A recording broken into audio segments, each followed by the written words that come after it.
Shalom, Israel. Shalom, shalom. Brother Nakwam, watchman for Israel, coming back at you with these precepts and another cold cut, giving, of course, our honor and glory to Yahweh, Bahashima Mashiach, Malak Yabashai. Double honors to the elect elders of the house of David that's been in this truth for decades and decades, patiently waiting and laboring for the second coming of our Lord Yahushai. A hearty, mighty shalom to all of the mighty men of the Most High God who are out there in the highways and byways, pushing this truth so I can magnify the ministry, presenting their bodies as a living sacrifice, and enduring all things for the elect's sake. Shalom, shalom. Shalom to all of the men that may not be out there in the highways and byways as of yet, but they're working on it. They're getting built up in the spirit. They're praying, they're fasting, they're studying, they're being diligent, and they're abounding in the work of the Lord. Shalom, shalom. Shalom to all of the Aquath out there, the sincere sisters out there, zealous and diligent and on fire, moving in the spirit of our righteous foremothers. Shalom to the ancient men. Shalom to the children. Shalom to the elect of Israel scattered abroad throughout the four corners of the earth. And shalom to everybody tuning in live. Shabbat shalom through the spirit and power of Yahweh Bashmi Awashai. To everyone tuning in live, that Most High willing kept the mighty, beautiful, righteous, godly Pentecost, full of the spirit of truth, full of brotherhood, sisterhood, familyhood, full of unity and full of reverence for Yahweh Bashmi Awashai. So shalom, brother Azariah, shalom, King, Jerry Moore, Don Israel Tamid, Yvette McKellar, Vernon Brody, Slakia, Hoshaya Servant, HBK Lit, Aka Rectitude, Nigel Blends, and again, everybody else tuning in and that will tune in, Lord willing, the Three Kings, Vision and Signs of the End, right? That's the name of the lesson, through the spirit and power of Yahweh Bashmi Awashai. And we're going to dive right into it, right? And again, like I always want to preface a lot of these cold cuts and lessons with the spirit of constantly being vigilant, right? Constantly having your mind in tune to the judgments and the prophecies that Yahweh Bahashmi is showing you in the earth. Never lose sight of what's going on in the earth. It may seem just because you didn't see a nuclear mushroom cloud, or you're not seeing complete pandemonium in the streets, and you're not seeing anarchy, it doesn't mean that the Most High is not stirring things up. And you want to always keep your ear to the streets, for lack of better terms, when it comes to watching and seeing what the Most High is doing. Right? Let's go to Luke real quick. Quick precept. This is the book of St. Luke, chapter 12 and verse number 35. Let your loins be girded about and your lights burning. So when your loins are girded in the ancient world, it was a sign that you are ready for work. You're ready to be mobile. You are not in the position where you could relax or be complacent. When your loins are girded, you are on the go, and your light is burning, right? And your light's burning represents the spirit that the Most High gave you, man. The spirit of wisdom, knowledge, understanding, your zeal. This is the day. These are the days to be zealous. These are the days to be examining yourself and pushing yourself and breaking through those barriers and breaking through those limitations that you set up for yourself, man, and to be doing more in the last days. And stay active. Yahweh Shah said it best. He said, occupy till I come. Right? And you have to stay occupied in this work. Let me get that real quick in Luke 19. I'm not going to get a lot of preliminary precepts, but all things are of Yahweh Bashmi Shai. We're going to touch on it, man. Luke 19 and 13. And he called his 10 servants and delivered them 10 pounds and said unto them, occupy till I come. So every brother should be active in some form of fashion. Rather, you're active and amongst your family and you're teaching them and, instructing them in the ways of the Most High. Rather, in a congregation and you're putting in your brick, you're putting in your work. Rather, you're by yourself and you're staying occupied and you're in the spirit and you're fasting consistently. You're reading, you're praying, right? You're making an attempt to gather, right? You're doing the work. And the Lord didn't tell you to stop when you thought that you should stop. The Lord said, occupy till I come. That's the end all be all. From now until the kingdom comes, we have to be busy and occupied in this ministry and in this work, right? And that's what this is saying in Luke 12 and 35. Let your loins be girded about and your lights burning. Luke 12 and 36. And ye yourselves like unto men, that wait for their Lord, when he will return from the wedding, that when he cometh and knocketh, they may open unto him immediately. And we're waiting for the Lord, man. You know, most high willing, the Lord allows that spirit of patience to remain amongst us, man. And we're waiting for Yahweh Shai to return. Blessed are those servants whom the Lord, when he cometh, shall find watching. Verily I say unto you that he shall gird himself and make them to sit down to meat and come forth and serve them. So since you girded yourself, your reward is the Lord is going to gird himself. You worked for him. Your light was burning. Your loins were girded. Your reward is Yahweh Shai is going to gird himself and he's going to serve you. And that's beautiful. You serve the Lord, he's going to give you a reward and he's going to serve you. Right? And that's deep when you think about it, man. Right? So again, keep your spirit occupied. Right? There are so many different avenues of information. You have your alternative media television, you have TV, you have your social media outlets, you have X, you have all these different platforms that the Most High is working on to be able to show you what he's doing in the earth. And it would be foolish for you to negate or despise those things, man. Luke 12:38. And if he shall come in the second watch or come in the third watch and find them so, blessed are those servants. So the Lord can come any time of the night. Remember, the Roman Empire had different watches. Their first watch was 6 p.m. to 9 p.m. Their second watch was 9 p.m. to 12 a.m. The third watch was 12 a.m. to 3 a.m. And the fourth watch of the night was 3 a.m. to 6 a.m. So what Yahweh Shai is saying is at any given time of this night season, whether things are extremely intensified or things are complete darkness, Yahweh Shai can return. Right? You want to remain occupied and watching. Right? And I titled this The Three Kings. What I titled this? The Three Kings and the sign, Three Kings, the visions, and the signs of the world. Right? The Three Kings vision and signs of the world. We're going to touch on vision and we're going to touch on visions, right? The visions and the prophecies that are unfolding through current events and what the Most High is doing, and vision as well through the spirit and power of Yahweh and his only begotten son, Yahweh Shai. Right? First and foremost, let's go to Sirach, the 44th chapter. Right? We're going to touch on the three kings. Right? This is Ecclesiasticus chapter 44. Right? We're going to start at verse number 1. And there's a lot I want to show. There's a lot going on in the earth. There's a lot of prophecies that are unfolding, right? So let me get this Salakia. Thought I had this pulled up. Ecclesiasticus 44:1. Let us now praise famous men and our fathers that begat us. The Lord hath wrought great glory by them through his great power from the beginning. So, and when you read Sirach 44 through 50, the Most High is essentially doing a roll call and a shout out, for lack of better terms, of the elect men, prominent men that the Most High set up as examples for us in the last days, right? Verse number 3. And that's beautiful that we have this, because in our lives, we have had to learn about the history of the so-called white man's great men and all these other nations, man. And I remember growing up and learning about Alexander the Greek and Confucius for the Moabite man and Genghis Khan and all these damn demons, man. Right? But now, through the spirit of the Most High, we have multiple chapters that show us our great men that the Most High set up. Sirach 44:3.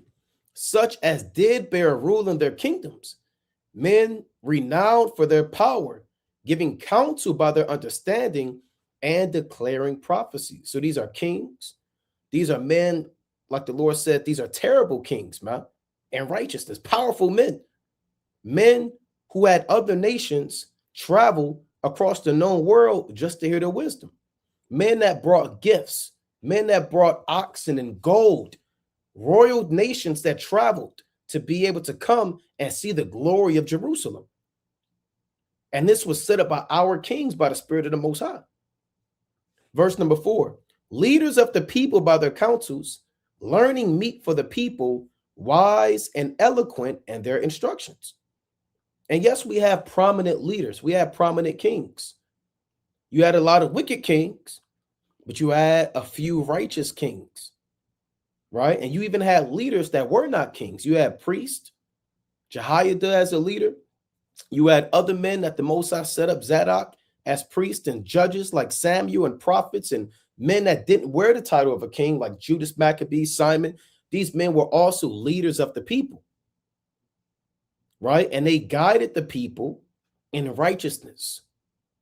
These men built temples. These men went to war. These men expanded boundaries. These men did beautiful, mighty things of old, right? Verse number 5, such as found out musical tunes and recited verses in writing, like Solomon, who wrote over 3,000 songs, like David, who wrote many psalms. Even certain kings, Hezekiah, other men, they copied the Proverbs and wrote these songs.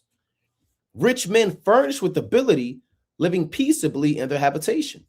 All these were honored in their generations and were the glory of their times. There be of them that have left the name behind them, that their praises might be reported. So the Most High has men who lived a life that was so godly, so righteous, so perfect, that they have an everlasting name in the eyes of the Most High. Right? Let's go to let's kind of specify what men we're touching on. This is a Sirach chapter 49 and verse number 1. The remembrance of Josias is like the composition of the perfume that is made by the art of the apothecary. It is sweet as honey in all mouths, and as music at a banquet of wine. He behaved himself uprightly in the conversion of the people and took away the abominations of iniquity. We're going to touch on this later, but it's given an account of the reformations and reforms, rather, that Josiah did when he was set up by the Most High, right? Breaking down the idols, breaking down the false altars, destroying the wicked prophets. These are things that Josiah did.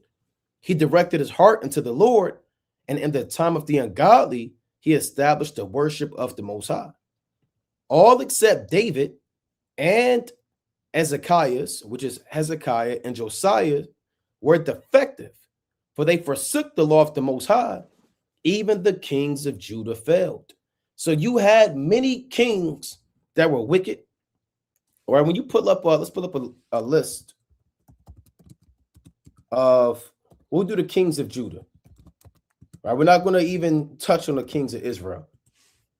Right, this is a list. Let's see. Let's open this up. That's large. Okay, this is solid, right? So they have kings in blue are good, kings in gray are bad. And really, the Most High told you which kings are highly esteemed. Let me go back to that in Sirach chapter 49. 49 and 4. It reads, all except David, Hezekiah, and Josiah were defective. What does it mean when something is defective? Right? The Most High setting the bar. Defective means something has a flaw, imperfection, or error that prevents it from functioning correctly. And what allows a man to be defective? His inability to uphold the laws and the statutes and the commandments, and his faith in Yahweh B'Shem Yahushua. That's what allows you to be defective, right? Your flaws and your imperfections, your sins. Now, we all sin. Even the kings that were named, David went off, Josiah went off, Hezekiah went off, but the Most High didn't impute that unto him by the scribe who wrote this in Sirach the 49th chapter. And we're going to touch on these kings. We're going to touch on vision, and we're going to touch on the visions of the end of the world and these current events as well, right? The two types of vision. Now, these kings right here, you read about Rehoboam, Abijah, Asa, Jehoshaphat, Jeroboam, Ahaziah, Joash, Amaziah, Uzziah, Jotham, Ahaz, Hezekiah, Manasseh, Amon, Josiah, Jehoahaz, Jehoiakim, Jeconiah, and Zedekiah. And I'm going to say this too, man. Brothers should know these kings. You may not be able to remember everyone, but you want to make an effort to know who these kings are, right? Don't just sit there and you know all of the presidents and the Constitution and the 13th Amendment says this and that, but you don't know any kings. Last time I read in Sirach chapter 5 and 15, the Most High said, be not ignorant in anything in a great matter or a small. Right? And challenge yourself, man, and push yourself to know who your kings are. Right? Start with Saul, okay, David, go to Solomon, and you keep pushing yourself, man, to figure this thing out. Right? Now you push yourself. Now, the Lord said 3 kings, and these are the 3 kings that we really want to kind of focus on. They left out David because, again, this is during the time of the kingdom being split. So we had David. We're going to focus on Hezekiah and Josiah, right? These kings who reigned at that specific time, right? That's what Sirach 49 and 4 is saying. The other kings, they had great traits. They did beautiful things for the people, beautiful things for the Most High. But the Most High said these kings were highly esteemed, right? They were highly esteemed in the eyes of Yahweh Shemel Shai. Let's go to Wisdom of Solomon chapter 6, right? And we are a nation of kings and priests. Let me get that in Exodus, the 19th chapter, right? Exodus chapter 19. And our leadership, our government, our ability to rule is the highest standard of rulership in the earth. When you look at how the so-called white man is ruling the earth, he's not a righteous leader. He's destroying the earth. He got these data centers. He has damn chemtrails in the air. He's waging endless wars. He's robbing the people. The poor are being persecuted. He's kicking the homeless out of the damn cities, man. Running experiments on people. And this devil has to go, man. This devil has to go. They're building, I had this pulled up. They're building these data centers. I'm not gonna play this whole video, but these guys, what's this guy? Larry Fink and these Edomites for these data centers. They're telling the people they're going to have to pay for these things. It's coming out of your pension. It's coming out of your retirement fund. It's coming out of your 401k. And people's bills are going through the roof, man. People can't afford to live. It's draining up the water supply. You know, people are coming. There's an increase of people coming out of retirement to work. So they're completely destroying the earth. And they have vision. We're going to talk about vision. They have vision, and their vision is a new world order ran by we did a cold cut on it, a techno-fascist system where everybody else is a slave, and these people control every resource, control your mind, control your body, control the food supply, the land, you know, the air, everything. That's their vision. And all leaders have vision. Our kings had vision. Josiah had vision. David had vision. Hezekiah had vision. Their kings have vision. The Rothschilds, the Rockefellers, the DuPonts. The vision that our kings had was for the betterment of the nation of Israel. The vision that they have is for the betterment of the satanic system that they're setting up. Now it says economic red alert. BlackRock CEO Larry Fink declares Americans' 401k savings and pensions will be used to fund data centers. And he said this. That's hell, man. You got people that don't work 35, 40 years at a particular job, and they have pensions. They done saved up hundreds of thousands of dollars, tens and thousands of dollars, just for it to go to a data center so they can be monitored and watched and surveyed and thrown in a FEMA camp.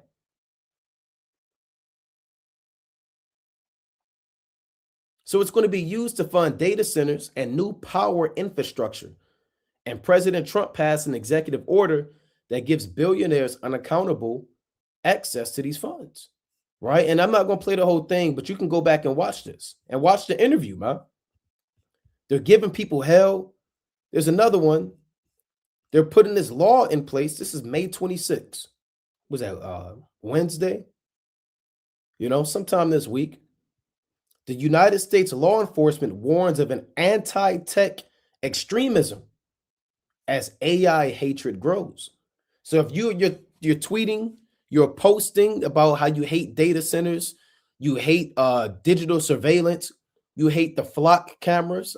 For brothers that may not be aware, look up the flock cameras. You hate how all cars and 2027 on out are going to be monitoring your body language, your body movement. If you speak up against this system, rather it's anti-Semitic or now you're anti-tech extremism. You're speaking up against the beast. And now the U.S. law enforcement, they're going to come after you. That's this beast. Let me go to Revelation, the 13th chapter. We're going to touch on our kings and the vision that they had. I really want to touch on that. But we also want to touch on this as well. This is the book of Revelation, chapter 13 and verse number 15. And he had power to give life unto the image of the beast, that the image of the beast should both speak and cause that as many as would not worship the image of the beast should be killed. So his image is his system. And revived the Roman Empire of control and a iron-like dominance. And Rome in the ancient world, both the Roman Republic and the Roman Empire were able to control the people through their military might. You understand? That's what the Lord likens them in the book of Daniel, the 2nd chapter, to legs of iron. Let me get that real quick in Daniel. We're going to get both of those. First, let's go to Daniel 7. I'm deviating a little bit, but that's all right. All praises to Yahweh Shema Shah. Right? Daniel 7 and 19. Then I would know the truth of the fourth beast, which was diverse from all the others, exceeding dreadful, whose teeth were of iron, and his nails brass, which devoured, brake in pieces, and stamped the residue with his feet. This is speaking about the Roman Empire. Daniel saw 4 beasts in Daniel, the 7th chapter. He saw the Neo-Babylonian Empire, which was a lion with eagle's wings plucked, that reigned from 626 to 539 BC. They fell at the Battle of Apis by Cyrus, the so-called Great. He saw a second beast, which was the Medo-Persian Empire. They ruled from around 550 to 331 BC. They fell at the Battle of Gaugamela by the hand of Alexander the Greek, who defeated Darius III. Then you had the Greek Empire, ran by Alexander the Greek, and the men, his generals that came under him. They ran from around 331, 332 BC to around 146 BC. And they fell at the Battle of Corinth by the Roman Republic and the Macedonian Wars. Then the fourth beast that Daniel is mentioning is the Roman Empire. Their government, their military, their philosophies were diverse from the other previous kingdoms. And their teeth were teeth of iron, which again is a representation of their military power. Right? The Lord said, let me get a precept on that about their teeth in Proverbs 30. Right? This is Proverbs chapter 30 and verse 14. There is a generation whose teeth are as swords, and their jaw teeth as knives, to devour the poor from off the earth and the needy from among men.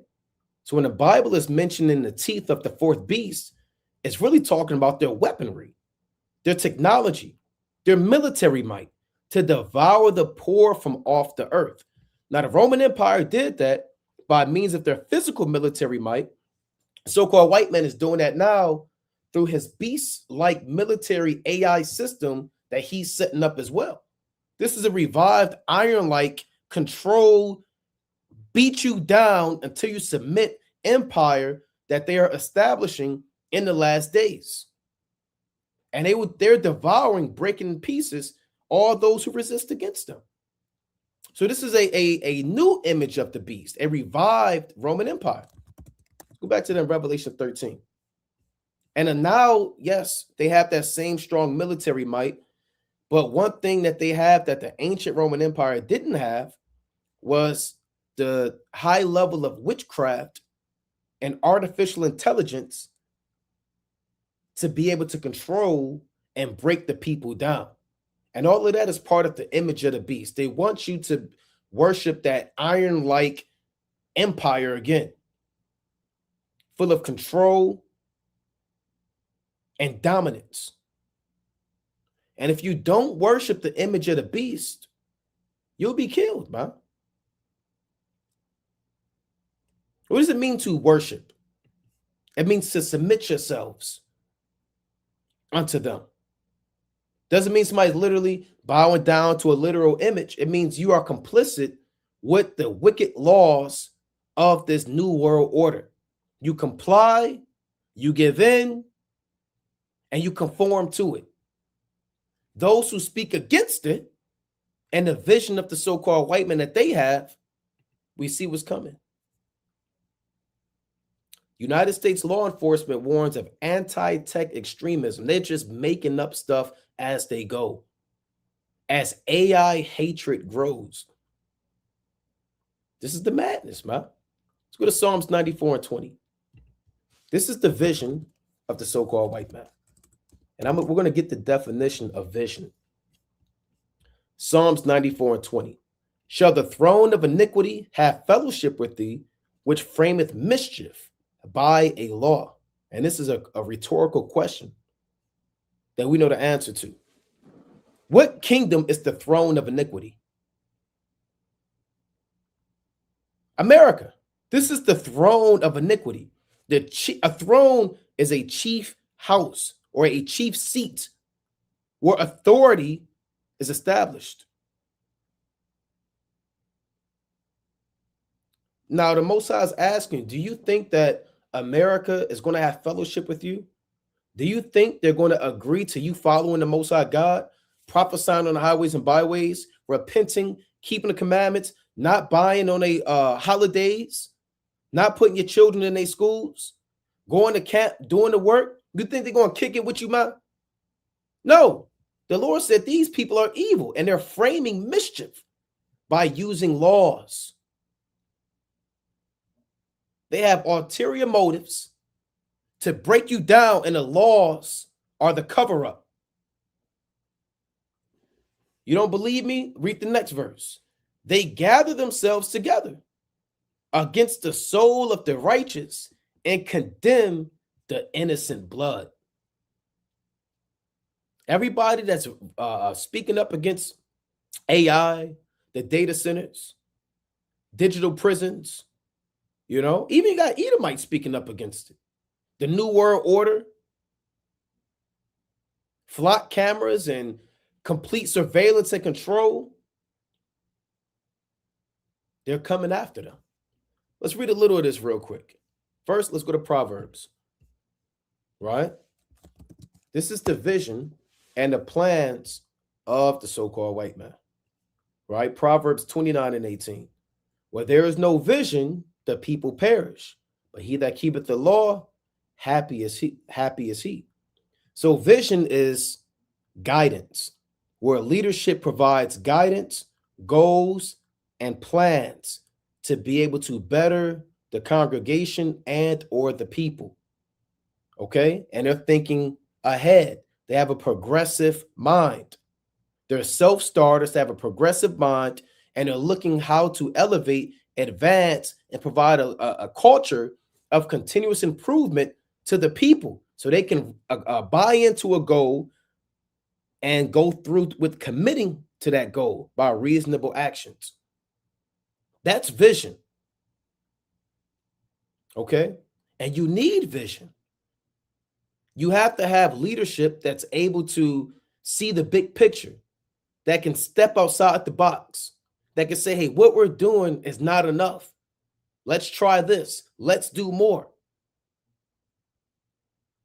And these elites, they know if they can't continually put forth their plans and their vision of the new world order, they'll get rooted out the earth. And that's why they're closing in the walls. They're closing in the walls. And there's a just balance. You have vision on the right-hand side, and you have vision on the left-hand side. The left-hand side is the evil, vision and plans and goals of the new world order. On the right-hand side is the vision and plans of the 144,000. Their vision is manifested through the work that you see on the highways and byways and within the nation of Israel. Men traveling across the world, live videos, marriages being established, brotherhoods being formed, keeping feast days, plans to do more work. That is a witness to the vision of leadership within the nation of Israel for the betterment of the saints. Then you got a vision on the left-hand side, and they have plans too. They have plots, and they see afar off. See, the Lord said in Job, let me get that in Job. Right, let's get that in Job 39. I want to read a little bit of that article, but I wanted to touch on vision because that's going to be kind of the, that's going to be a pivotal talking point for the lesson. Vision on both the left-hand side and the right-hand side. Job 39 and verse 27. Doth the eagle mount up at thy command and make her nest on high? That's another rhetorical question, right? The Bible is full of rhetorical questions and allegories and, right, riddles, and some things are plain. But the answer to this question is no. No, the eagle doesn't just follow your commands. Go outside, see an eagle, tell the eagle to come here and see if it listens, man. No, the eagle has a proud spirit. That's what the Most High is informing you about. And the so-called white man is just like the eagle. They don't take no instruction. They don't follow any order. Verse 28, she dwelleth and abideth on the rock, upon the crag of the rock and the strong place. Right? And that's what the so-called white man is doing now, man. His new rock and strong place is his artificial intelligence. That's his new defense system. He's able to watch you, track you, monitor you, send a military against you. That's his strong place in the last days. Just like the ancient eagle or the modern day eagle lives up high and has their defense where you can't get to them. You can't get to these elites, man. The Lord said in verse 29, from thence she seeketh the prey, and her eyes behold afar off. Now that's literal because eagles have excellent vision. And if I'm not mistaken, out of all birds of prey, and if not all creatures in the land of the living, they have the best vision. They can see miles and miles away. Now, the so-called white man embodies the spirit of the eagle in terms of seeking prey and having great vision afar off. These devils, they plan things hundreds of years in advance. These so-called Jews, they get down on the left-hand side, man. They'll think about starting a war, 100 years, and tell their children, look, when I die, you make sure you finish off and get America involved in World War I. Then you're going to get them involved in World War II.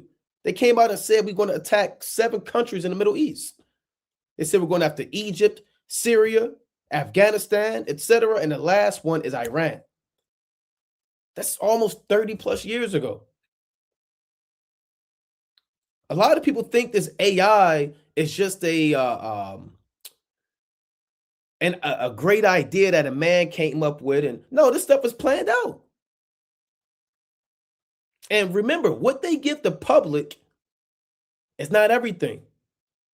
Your chat GPT that you fancy, that you're in awe about, that's old technology, man.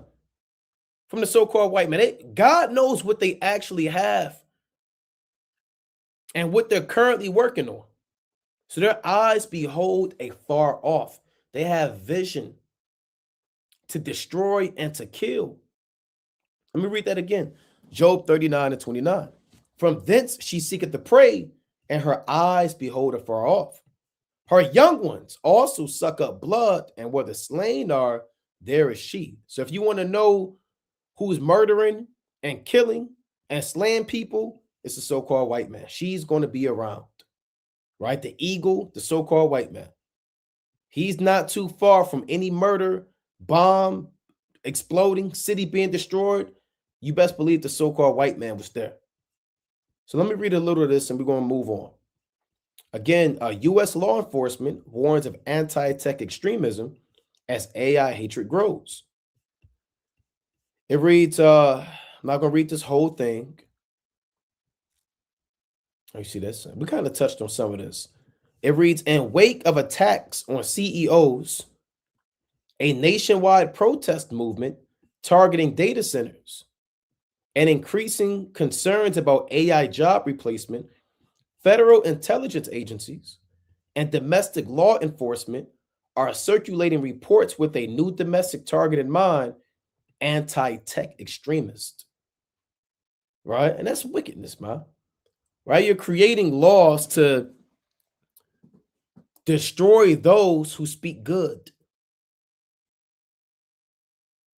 They're saying these data centers are heating up the earth, causing earthquakes, man, taking everybody's water. There are videos of people who have no running water.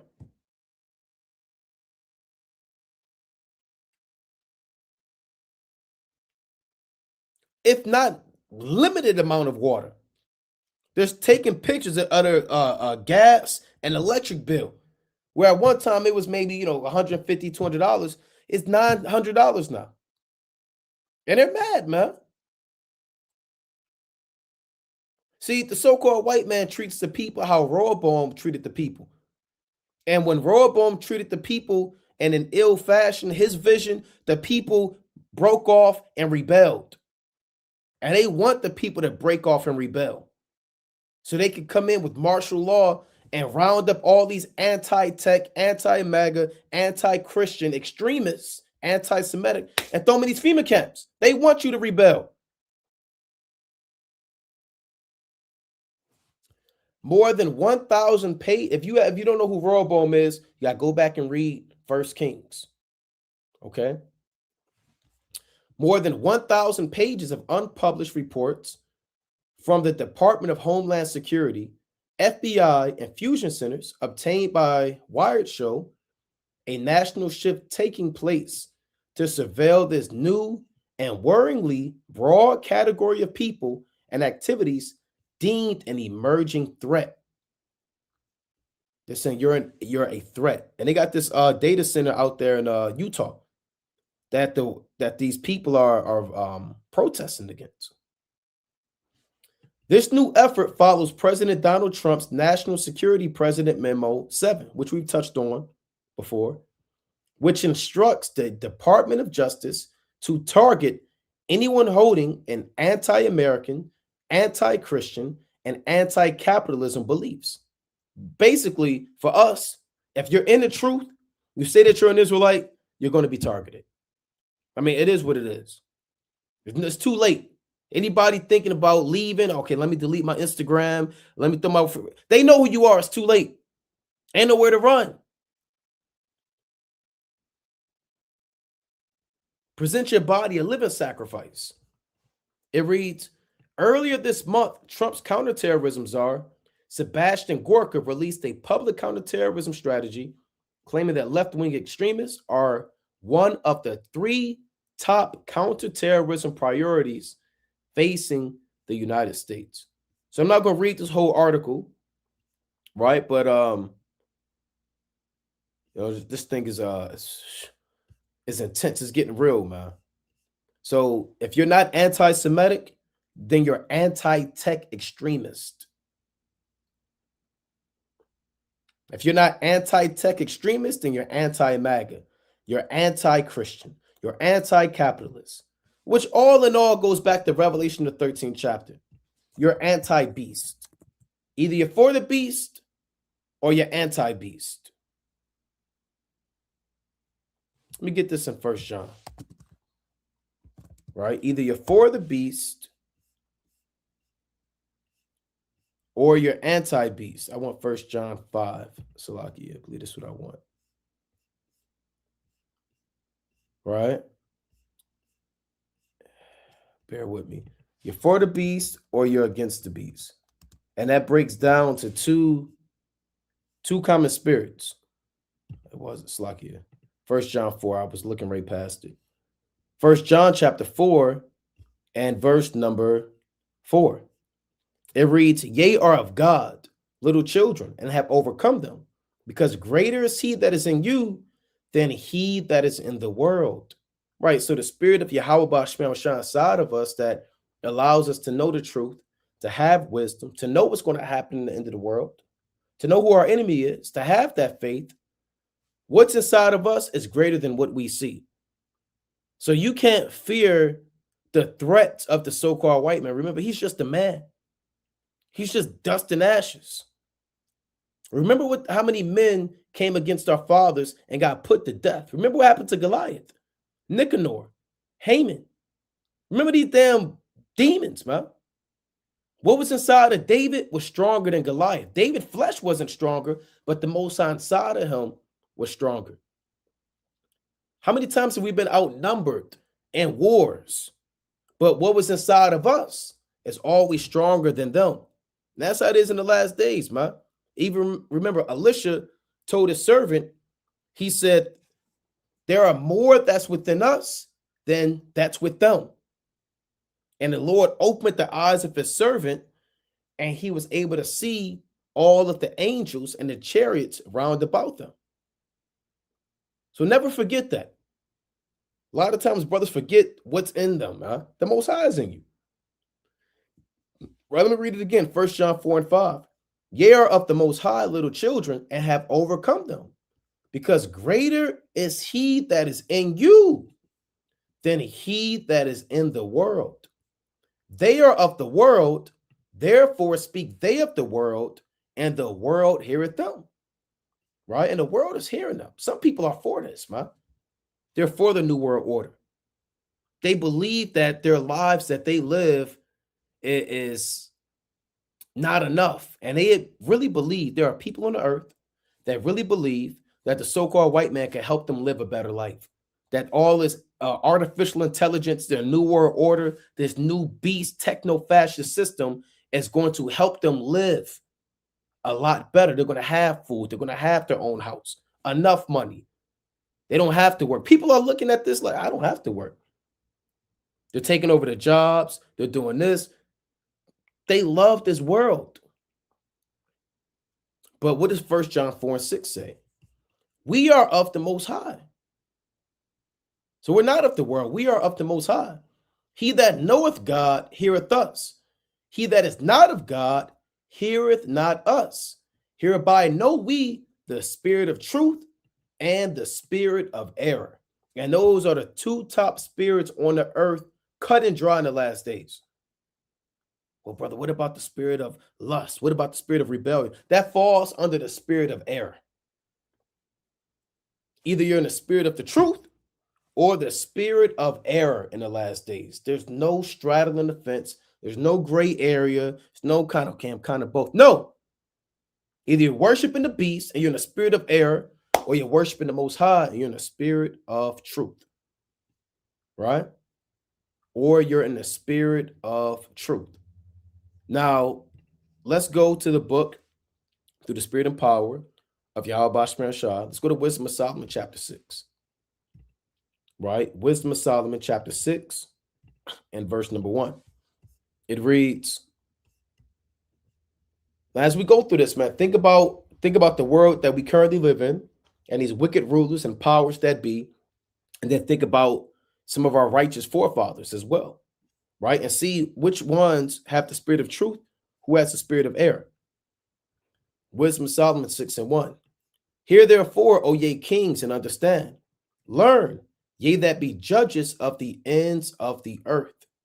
And this is about us too, because we're kings. We're a nation of kings and priests. So this applies to us. Give ear, you that rule the people, and glory in the multitude of nations. For power is given you of the Lord, and sovereignty from the highest, who shall try your works and search out your counsels. So ancient kings and anybody in the position of rulership or leadership, they're held to a very high standard. And they have to understand that the position that they have is given to them by the Most High God. And again, that's on the right-hand side and on the left-hand side. All these elites, these Rothschilds and them, they're set up by the Most High. When David was a king and our fathers were kings, they were set up by the Most High. Nobody sets themselves up, man. Nobody votes into or marches or does their own thing. Anybody in charge, God put them in charge. Verse number 4. Because being ministers of his kingdom, you have not judged the right, nor kept the law, nor walked after the counsel of the Most High. Horribly and speedily shall he come upon you, for a sharp judgment shall be to them that be in high places. So we understand what's coming to the earth. All these powers that be, these Amalekites that run the earth, they're not keeping the law. They're not walking after the counsel of the Most High.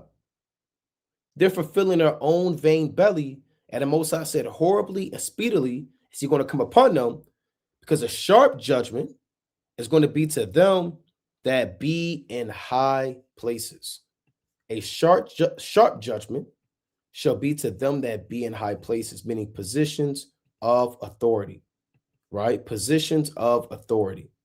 Let's go to Hosea chapter 3, right? 3 and 4, right? Still kind of touching on the vision. It reads, for the children of Israel shall abide many days without a king, and without a prince, and without a sacrifice, and without an image, and without an ephod, and without teraphim. So our people in time past haven't had anybody to give them vision, to give them direction. Now, thanks be to the Most High, you have men that the Most High set up in the last days who are able to spearhead a movement, for lack of better terms, to wake up the lost sheep of the house of Israel, to show them what it means to serve the Lord, how to be a father, how to be a husband, how to be a brother, how to keep the law, how to repent, how to serve the Most High. But there was a time where we went many days without kings, man. Without princes, without a sacrifice, without an image. And that represents the time prior to this truth being made manifest to our forefathers and foremothers. And you see how we was living, man. Our people were into Christians, we were Muslims. People are into following the so-called white man, wanting to integrate. Think about all of the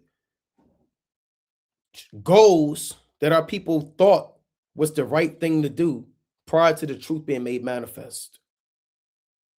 You literally had Negroes getting sprayed down with a water hose just to sit at the white man's toilet, man. Sit on his toilet to eat his food. You had Jake into all these religions, man. Baptist church. So without kings and without princes and without rulership, you don't have a nation. You cannot have a nation. These things are key, integral factors to having a nation and really having anything that's structured. You have to have leadership and you have to have vision. We're showing you how these devils, they're already doing it on the left-hand side. And they're so in order. I mean, the so-called white man is so in order on the left-hand side. He has rank, he has structure, he has leaders, he has laws, he has a military, he has plans, he has visions, he has goals, he has an end game, he has all of that. To do that for Satan. This Hosea chapter 3 and 5. Afterward shall the children of Israel return and seek Yahweh their God and David their king, and shall fear the Lord and his goodness in the latter days. And we are returning and seeking the Most High. And we're not necessarily seeking David. Nobody's sitting up there, well, where's David? This is really talking about Yahweh Shai. right? Because Yahushua is of the seed of David. Just like certain precepts, the Lord is speaking about Jacob.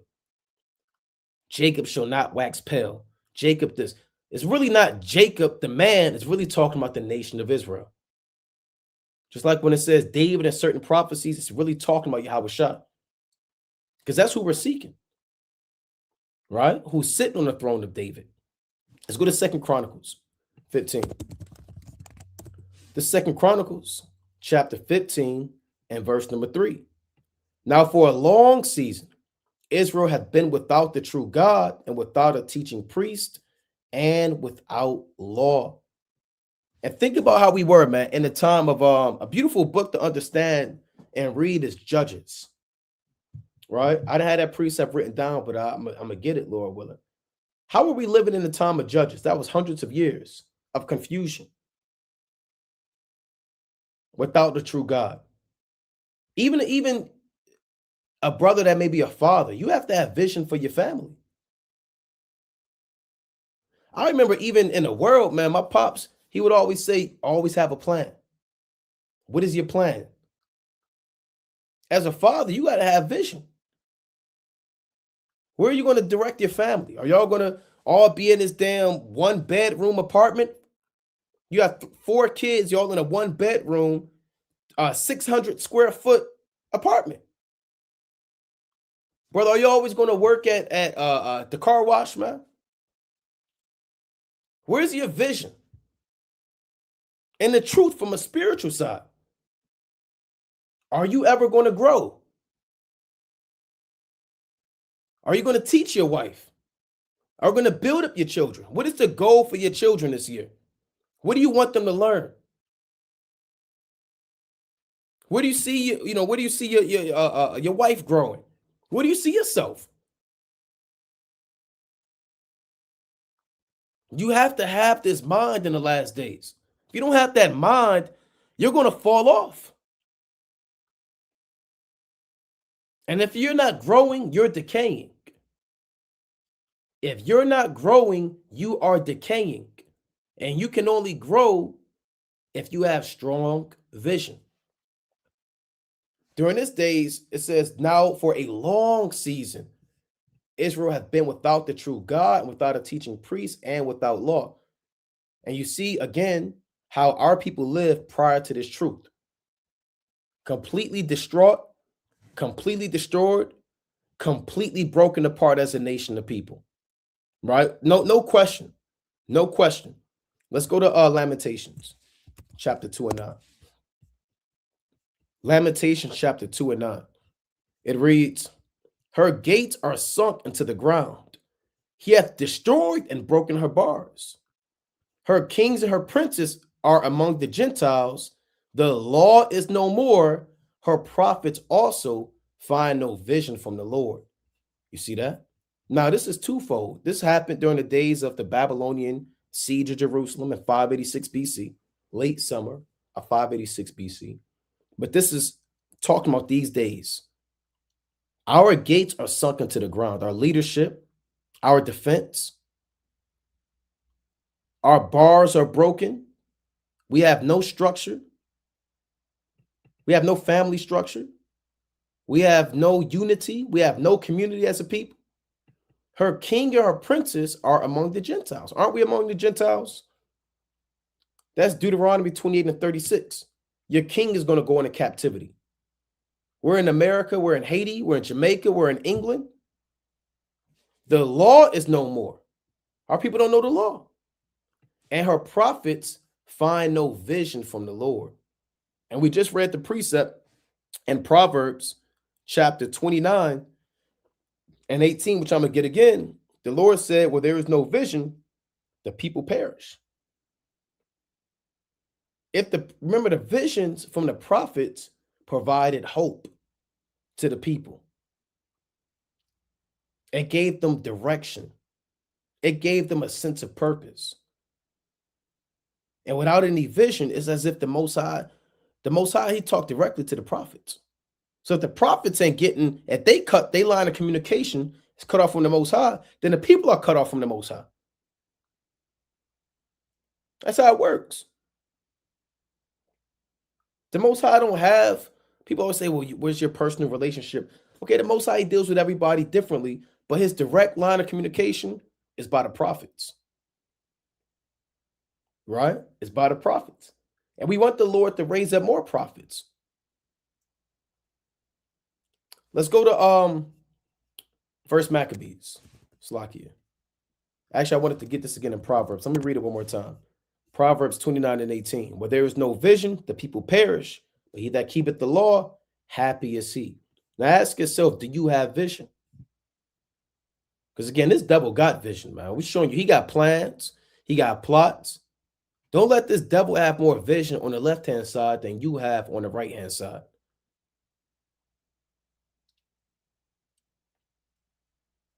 He has vision to rape, to rob, and to murder, and to destroy.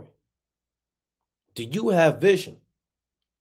Or are you a complacent, bump on the log, go with the flow? You have no ideas. You have no goals to grow in this truth, to better your household spiritually or even physically, to better your congregation. You got to have some type of goals, man.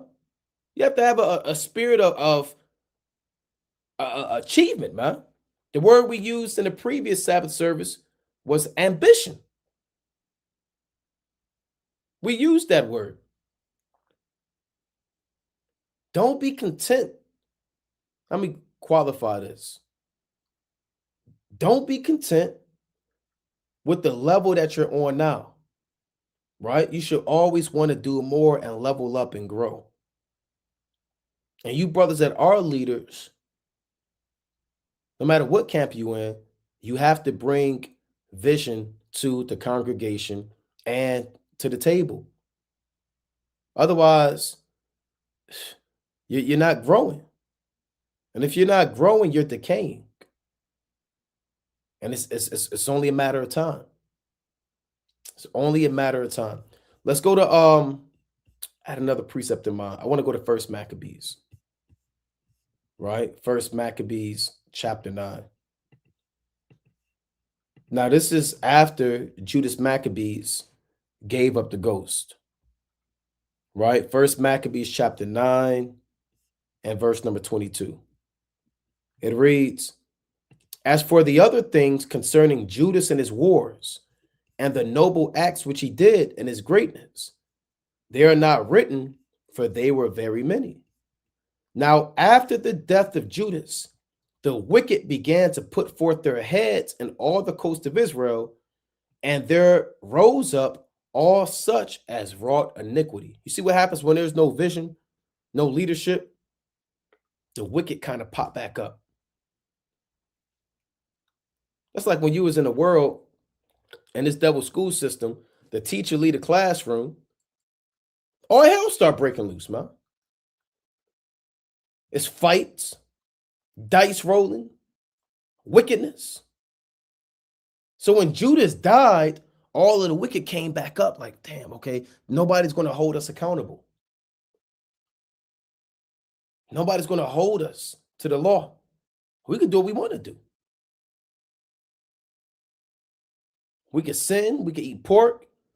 Our children can be uncircumcised. We can conform to the manner of the Gentiles. We can do all of that because we don't have nobody to hold us accountable. Verse number 24. What else happened? In those days also was there a very great famine, by reason whereof the country revolted and went with them. See that? So you had a very great famine and there was a huge revolt. You brothers that the Most High set up, it's important for you to be able to hold the position that the Most High gave you. And you have brothers that are up and coming leaders and fathers and, brothers that have position, and you may not have it, but the Most High may have that for you in time to come. And when it's your time to step up, you have to have that mind and understand what will happen if you aren't there. And everybody plays a role in the truth, man. You impact somebody. You never know who's watching. If you leave and separate, that might affect the next man. If you fall out the truth, that could affect the next man. And the wicked pop up when strong leadership is not around.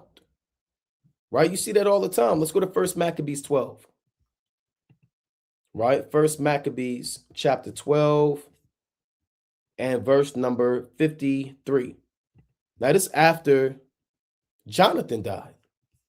It says, then all the heathen that were round about them sought to destroy them. For, said they have no captain, nor any to help them. Now, therefore, let us make war upon them and take away the memorial from amongst men.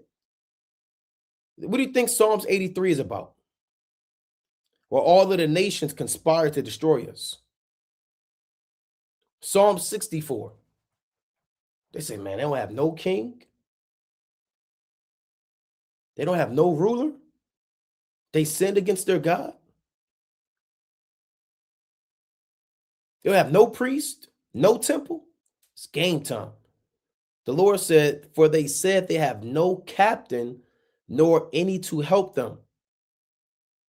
Now, therefore, let us make war upon them and take away the memorial from amongst men. And they did this, and they were successful. This is what the heathen understand. They understand that if the father isn't around, they could destroy that whole household. If the leadership is not present within the nation, they could break the whole nation down and deceive them and lead them astray.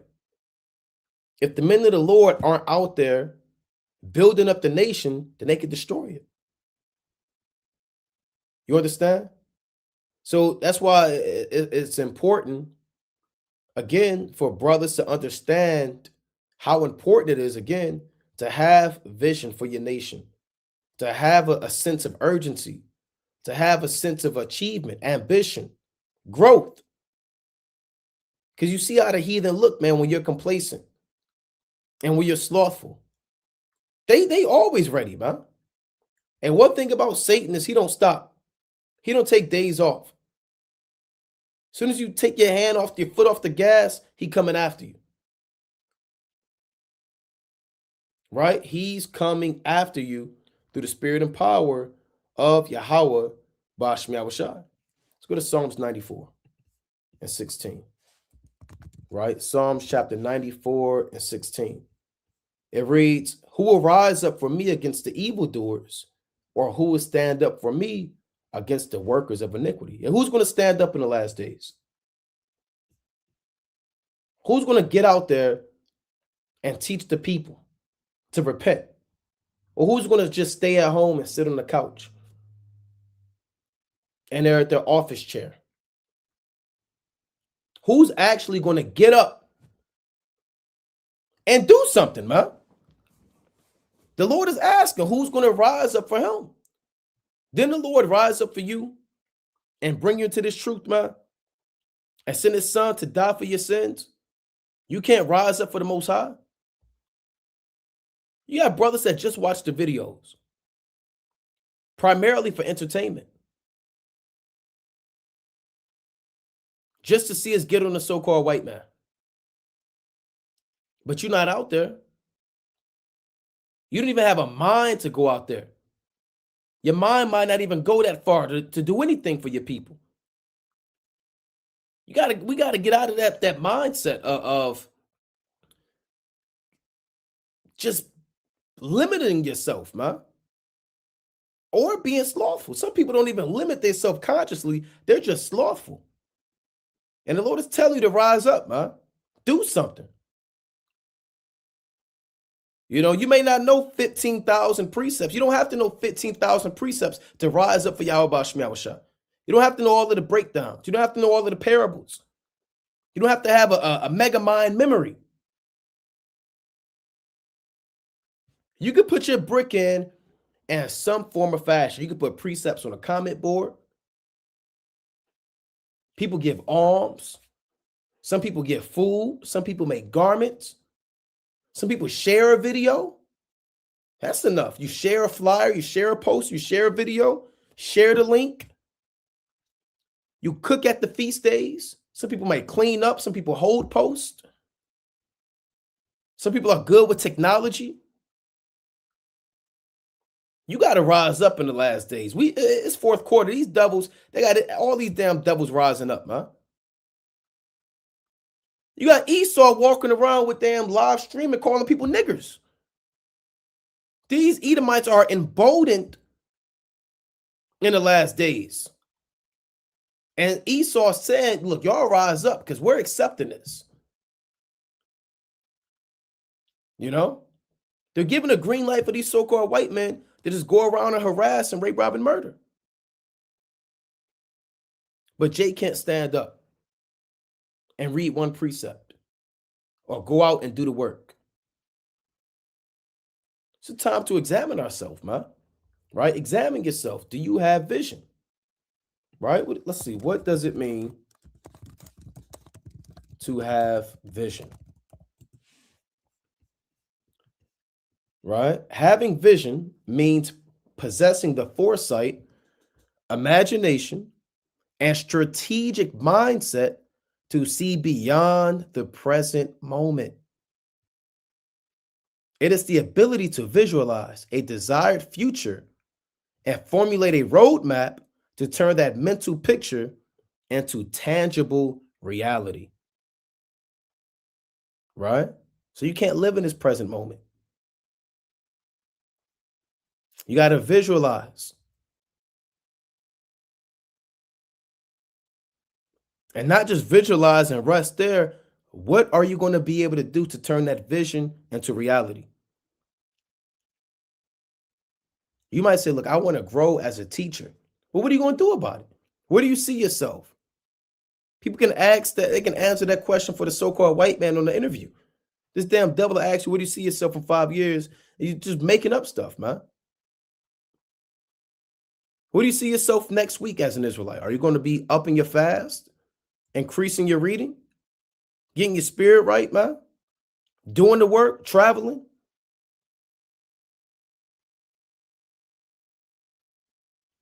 You have to have a strategic mindset.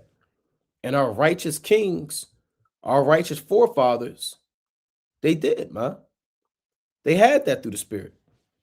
Let's go to 2 Chronicles 10 and 31. This is 2 Chronicles chapter 10. Actually, it's like your 2 Chronicles, I want 28. This is 2 Chronicles chapter 28 and verse number 19. Here's what you don't want to do. You don't want to be like this man, right? You don't want to be like this wicked king right here, man. Ahaz. Here's what you don't want to do. This 2 Chronicles 28 and 16. At that time did Ahaz send unto the kings of Assyria to help him. So he didn't resort to the Most High. Right? He said, I need other kings to help me outside of the king of Israel. For again, the Edomites had come and smitten Judah and carried away captives. Now think about this spiritually. This physically happened. Yes, the Edomites came and destroyed cities in Judah and took people into slavery. And why did this happen? Because you had wicked kings. You had wicked men in charge. If you don't set order and structure, then don't be surprised when Satan come and take people captive in your household or in your congregation. Now you got demons and different doctrines and confusion. The same way Esau took people captive is the same way Satan could take people's mind captive into diverse sins. Verse number 28, verse 18. The Philistines also had invaded the cities of the low country and the south of Judah, and had taken Beth Shemesh, Ajalon, Gederoth, and Shako with the villages thereof, and Timnah with the villages thereof, Gimzo also and the villages thereof, and dwelt there. So all hell broke loose. The Philistines invaded, the Edomites took over.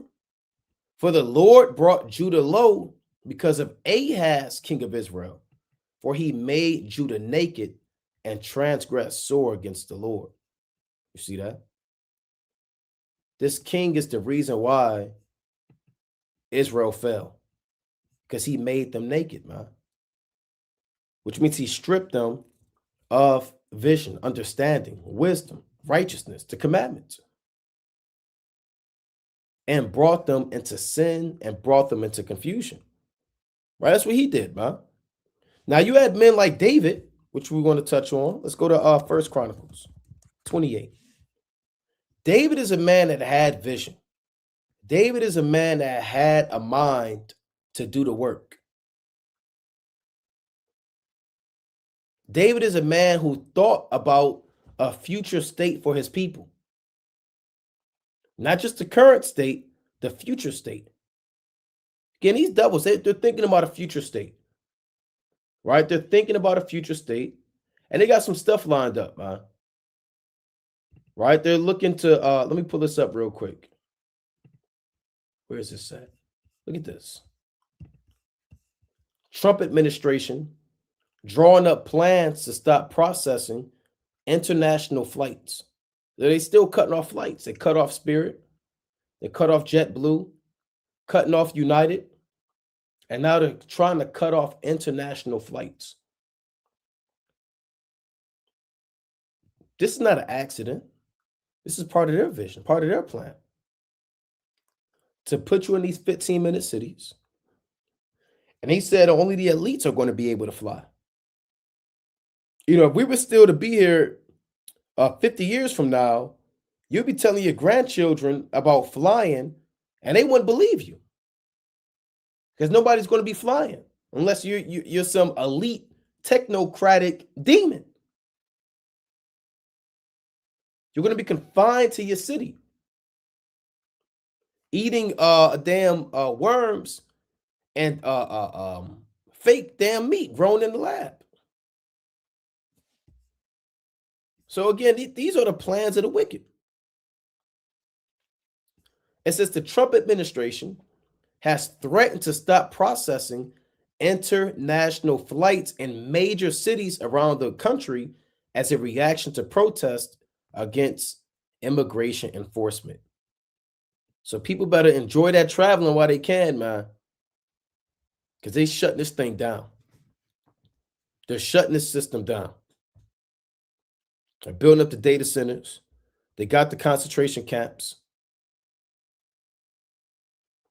They're taking away airlines. And people ain't going to be able to travel, man. People are not going to be able to travel. Another thing, a vision and plan of the so-called white man is Congress advances unprecedented U.S.-Israel military integration plan. So now, for brothers that's watching, they're combining the United States Army with the so-called Jew army. They're making it one army. That's Section 224. So America and their army is going to do the bidding, which they've always done, but now they're making it plain. They're going to do the bidding of the Israeli army.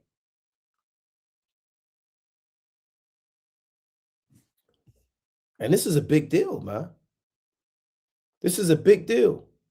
Congress advances unprecedented U.S.-Israel military integration plan.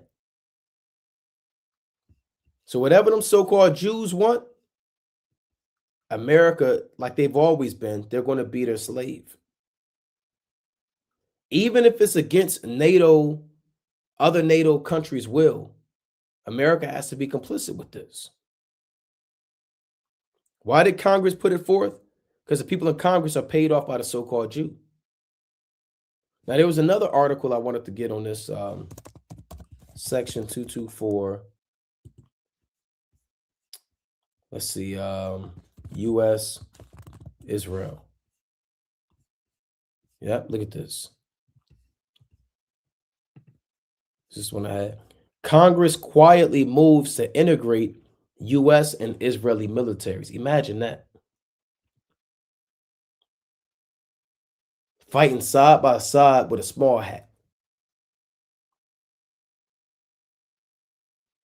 They're going to fuse the two countries together. And a lot of these people in America, as we're about to read, they don't trust the so-called Jew. They're protesting this war. They're saying, why am I sending my son to fight a war that America has nothing to do with? This isn't our problem. That's the so-called Israelis' problems. But now you ain't going to be able to do a damn thing about it. Right? This is from May 29th, 2026. This is a big deal. And it's a big deal, too, because Russia just attacked, I believe, Romania.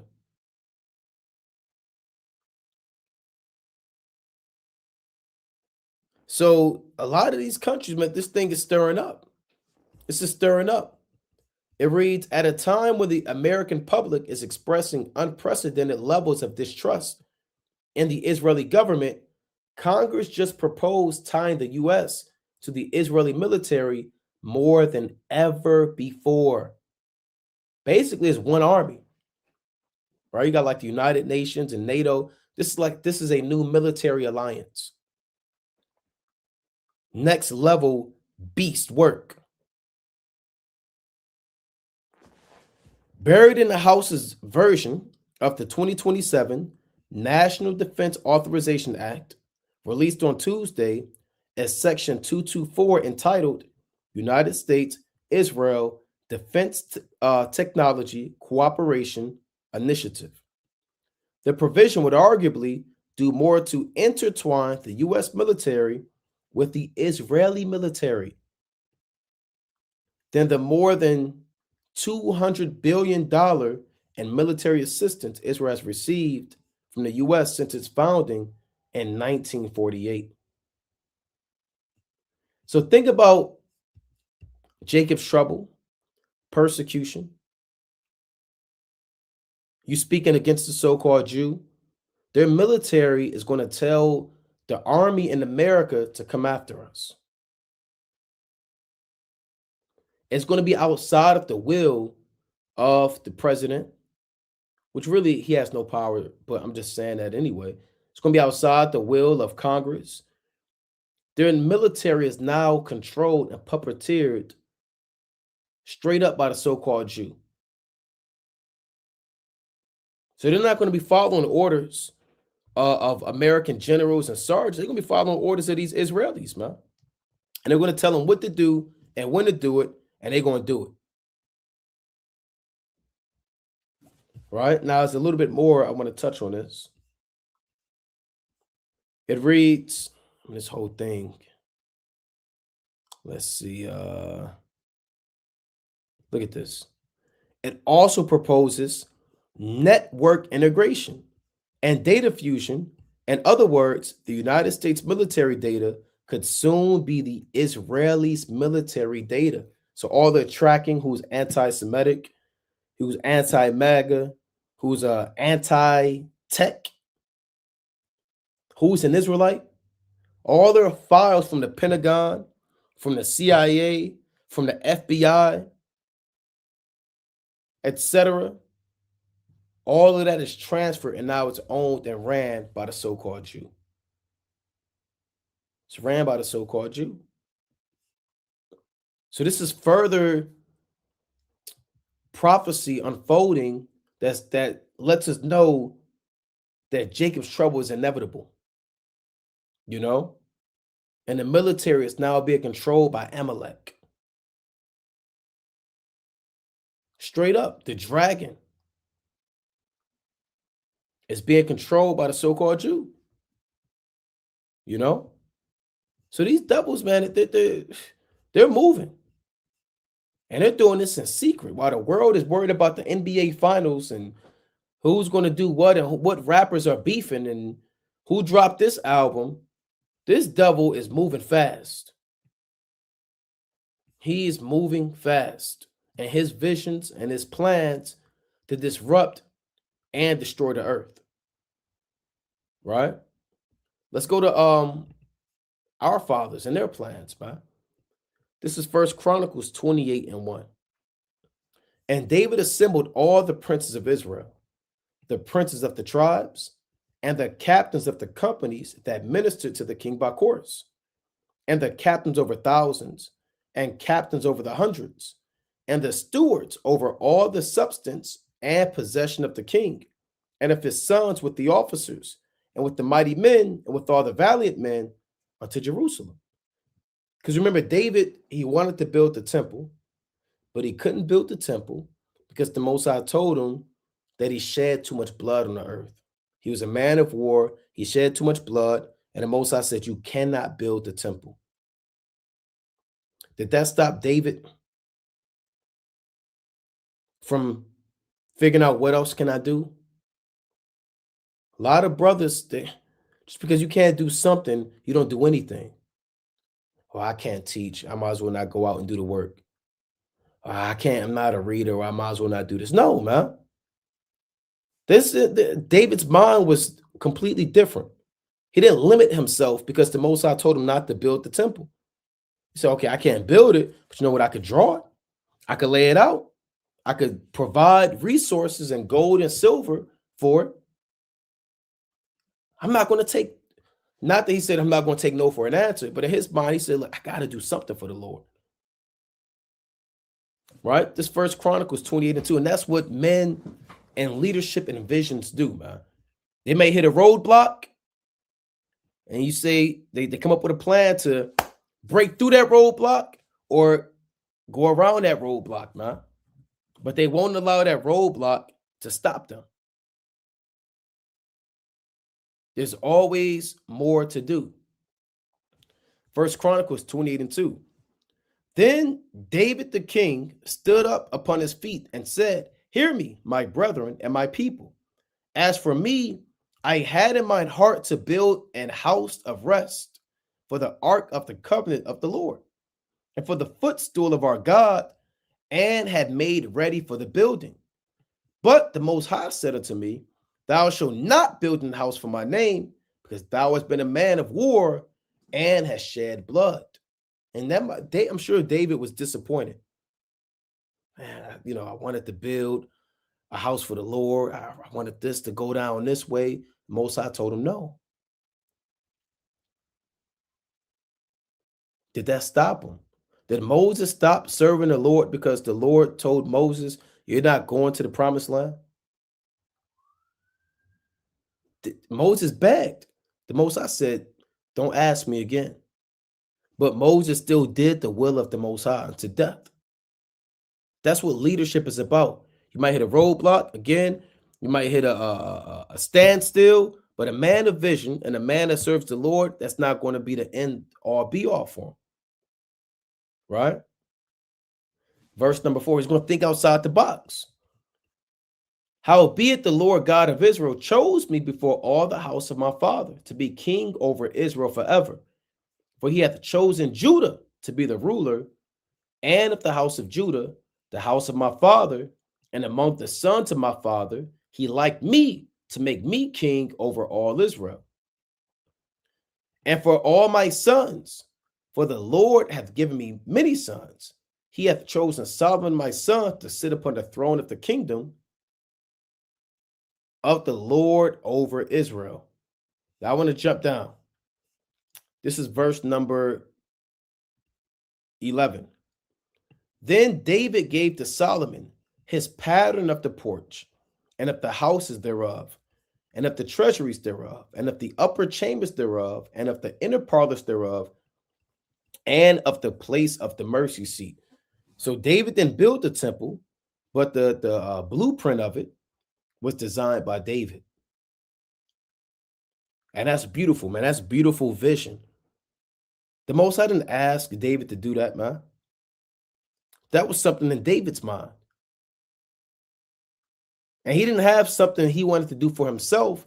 He said, I want to do this for the Most High and for his people. I want to have a place where we could serve and worship the Most High. And nobody forced him to do that. You know? This isn't part of, that's not in the scriptures. Okay, as a king, okay, now you got to get up and okay, now you got to draw a temple out. No, this was on his spirit.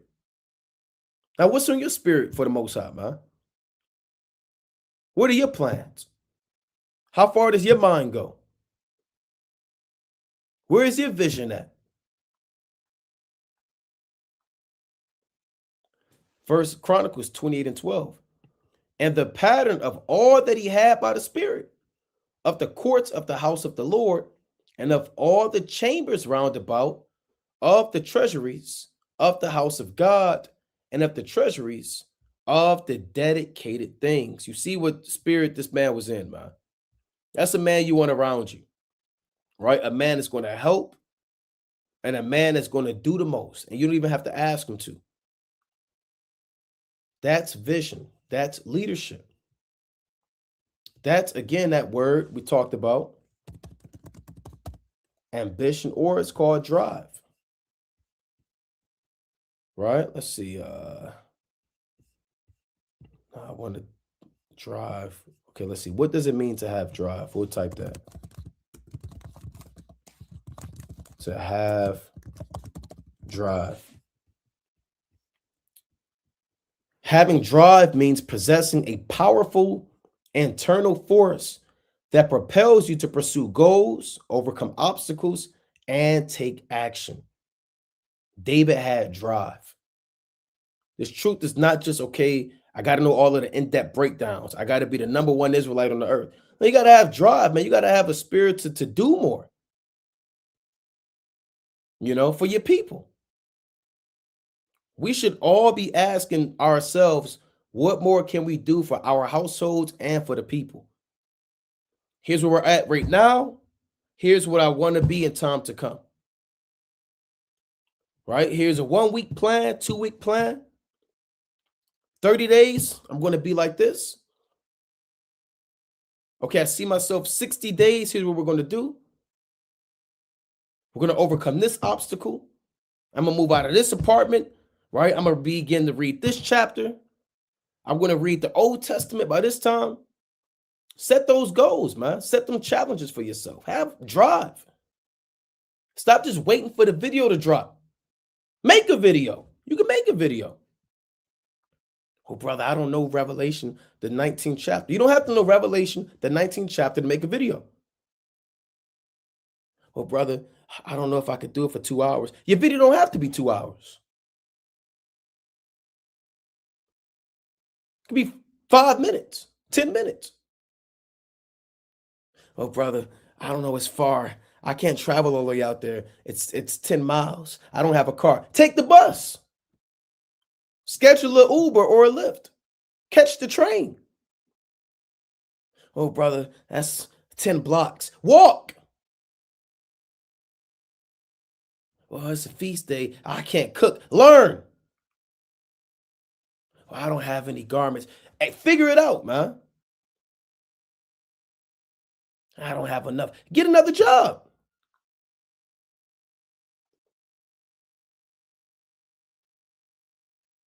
Have drive.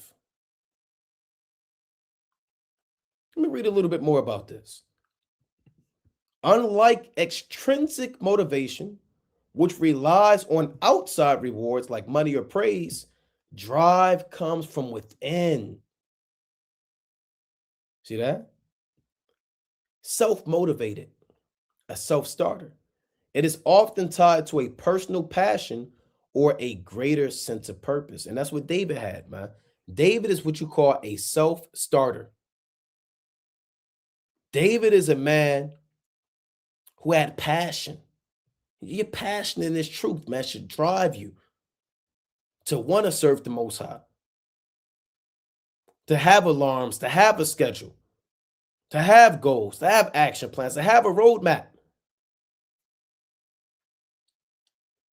to push yourself to the limit.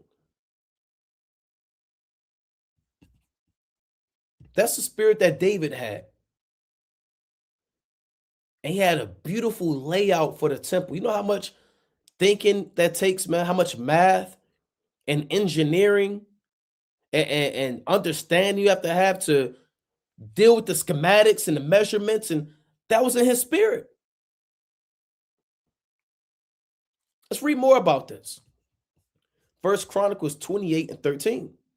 Also, for the courses of the priest and the Levites, and for the work of the service of the house of the Lord, and for all the vessels of the service in the house of the Lord.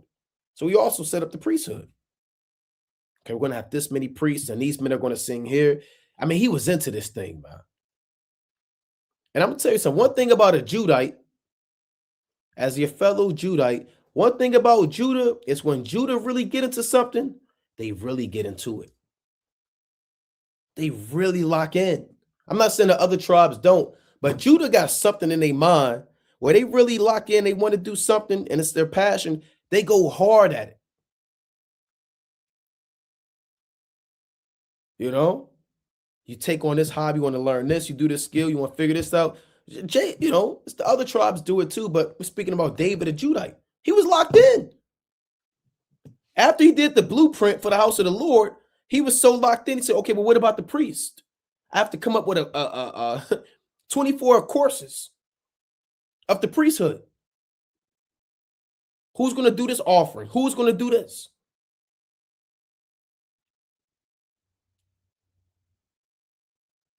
Be like David, man.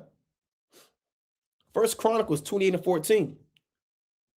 He gave gold by weight for things of gold, for all instruments of all manner of service, silver also, for all instruments of silver by weight, for all instruments of every kind of service. He weighed everything out. He ain't wing it either. A lot of people want to do something and they wing it. And then you wonder why you're not successful. Because you don't properly plan. What's the point of having a goal and vision? It's like if you don't plan it out methodically. Take your time to plan it out. Don't rush it. You're going to fail. David didn't rush the temple. He weighed out, okay, this is how much gold I need. You know, this is how much silver I need. This can't be too heavy. It might break the floor. This might be too light. It might not work. He literally weighed everything out, and everything was calculated. He counted the cost.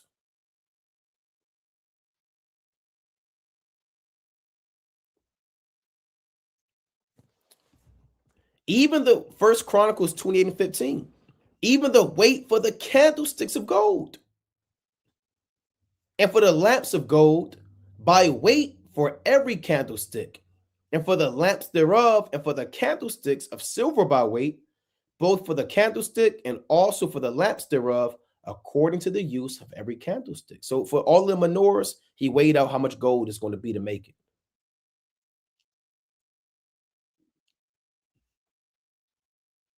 And by weight, he gave gold for the tables of showbread for every table, and likewise silver for the tables of silver, and pure gold for the flesh hooks, and bowls, and the cups, and the golden basins. He gave gold by weight for every basin, and likewise silver by weight for every basin of silver.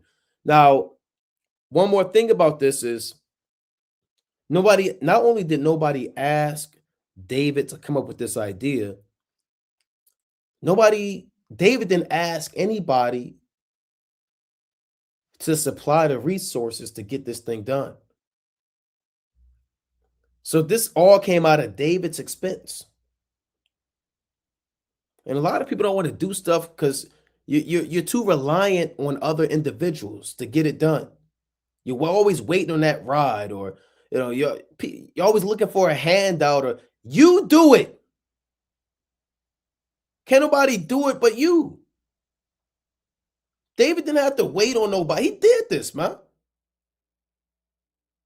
Again, that's what you call a self-starter. Let's pull that one up.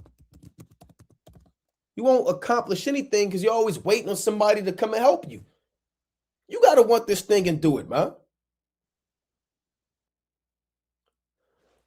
I'm not going to the gym unless my gym buddy is there. My gym buddy has to go, or hey, the hell with your gym buddy, man. Well, I'm not going to go and read because my My brothers aren't there. There's nobody around me. I live in God knows where by myself. I'm not just going to wait till to see if brothers come around. Brothers might not come around. Straight up. You might be there by yourself. Now what? What are you going to do now? I'm just going to wait. No. Make some flyers. Go to a strip mall. Hit a mall. Take your Bible. Get your Apocrypha. And hand out some flyers.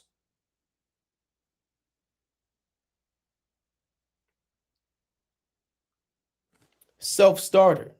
A self-starter is a highly motivated, ambitious individual who initiates tasks, solves problems, and completes projects independently without needing external prompting or constant supervision. They naturally take ownership of their responsibilities, making them incredibly valuable assets in any workplace or personal endeavor. You got to be a self-starter. You got to take ownership. Gotta, somebody shouldn't have to damn beat you down to do a video, to do the work, to travel. It's got to be in you. Every man of Yahweh Bahashmi Abishai has to be or must be a self-starter.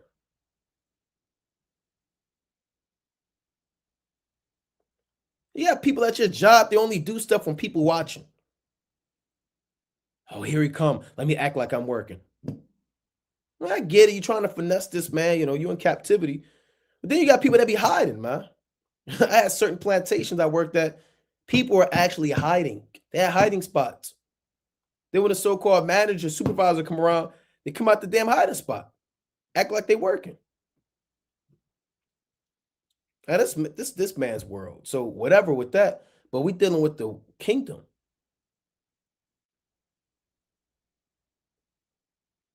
Don't be a brother that only does the work if you're micromanaged. Somebody always got to check on you. Damn near threaten you. I know brothers, you damn near got to threaten them. When I say threaten them, I'm not saying violently harm them. We're talking about, suspension, remove a brother, counsels, just to do the work of the Lord. Okay, I don't want to. No, man, you shouldn't do the work because somebody damn near threatened you, man. It should be in you. That was David, a self-starter. Who else was a self-starter? Let's go to 2 Kings 18.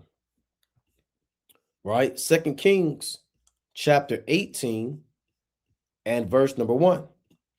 Now it came to pass in the 3rd year of Hoshea, the son of Elah, king of Israel, that Hezekiah, the son of Ahaz, king of Judah, began to reign.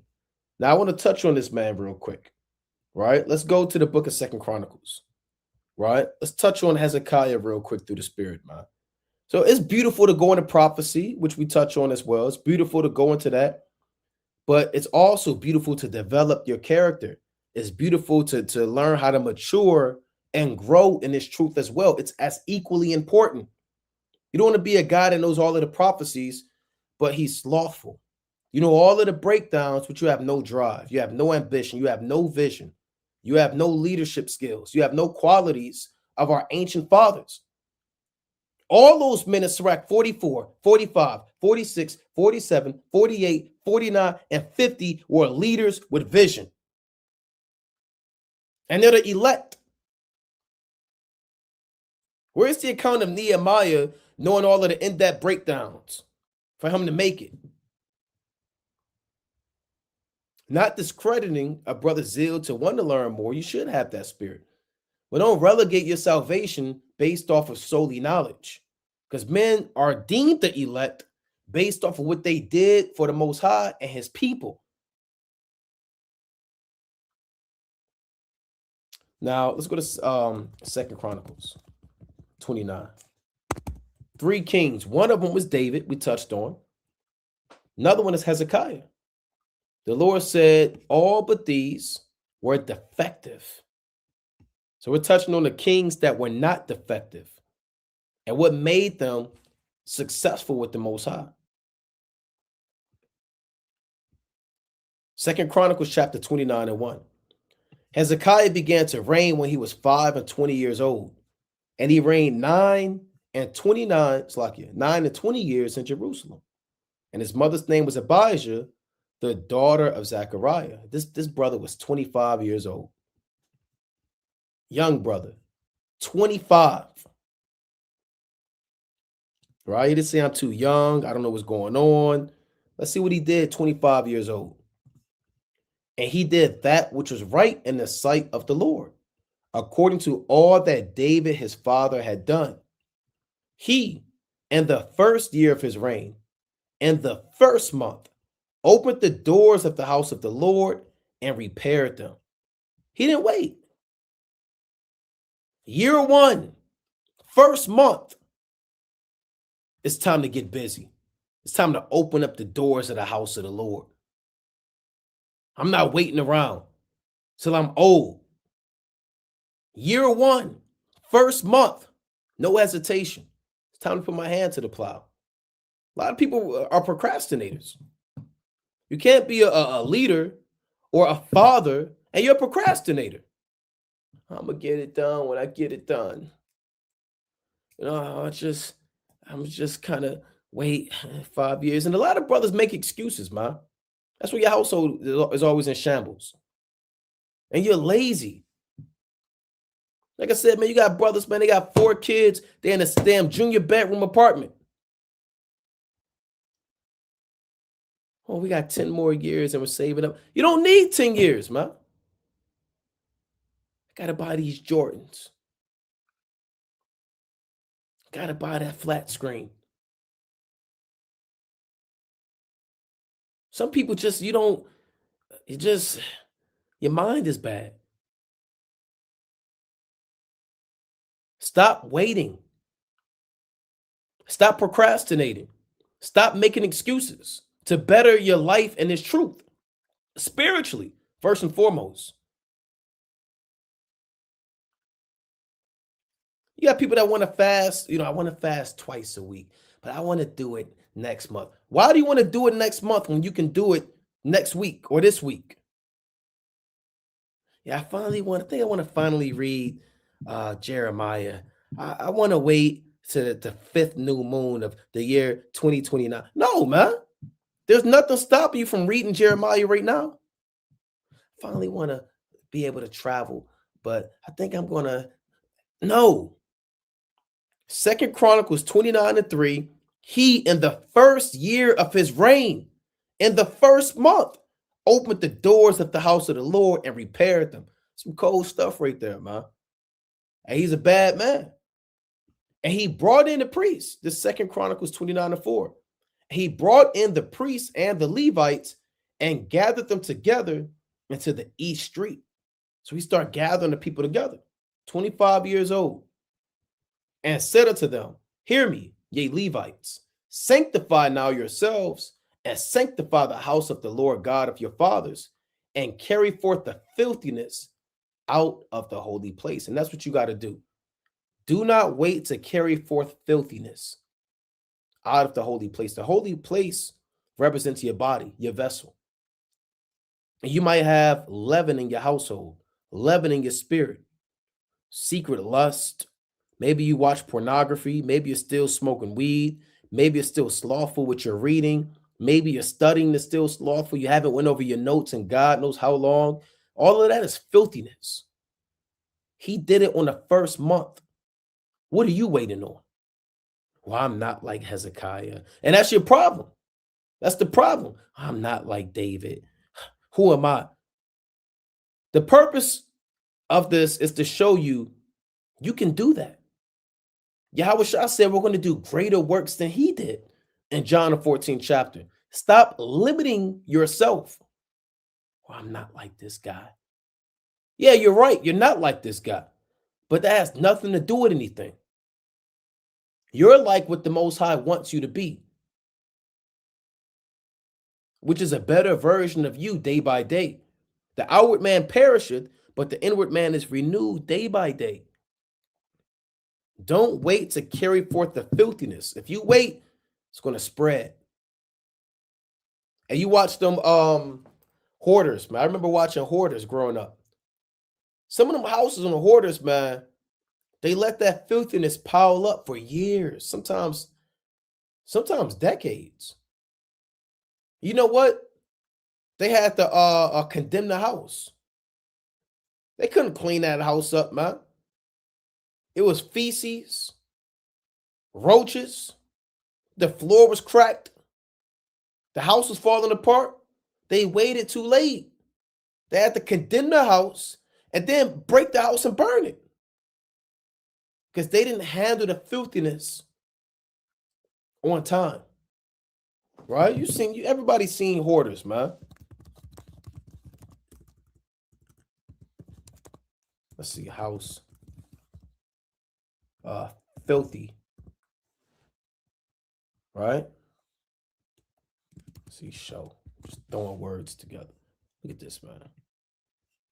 Look at this. Look at this madness. It's too late. It's too damn late at this point, man. Look at that stove. This is how brother spirits be.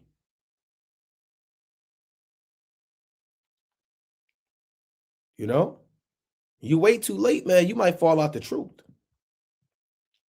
Most High he might start plaguing you with demons. Look at this. Look at this. This is bugged out. Used to watch this, or I used to watch it like, man, these people are bugged out of their damn mind. They done lost their mind.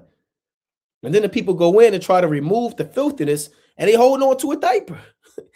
Right? They rent out the dumpster, the 30-foot dumpster. They're in there cleaning up, and the people are holding on to the diaper, an old soggy cardboard box, saying, no, I need that. People's minds was bad on this show.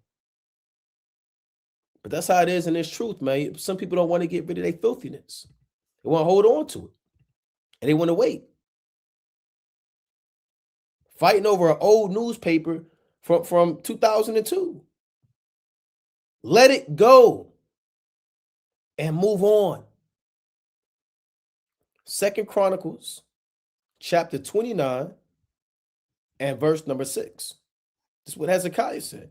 It says, for our fathers have trespassed and done that which is evil, Slakia,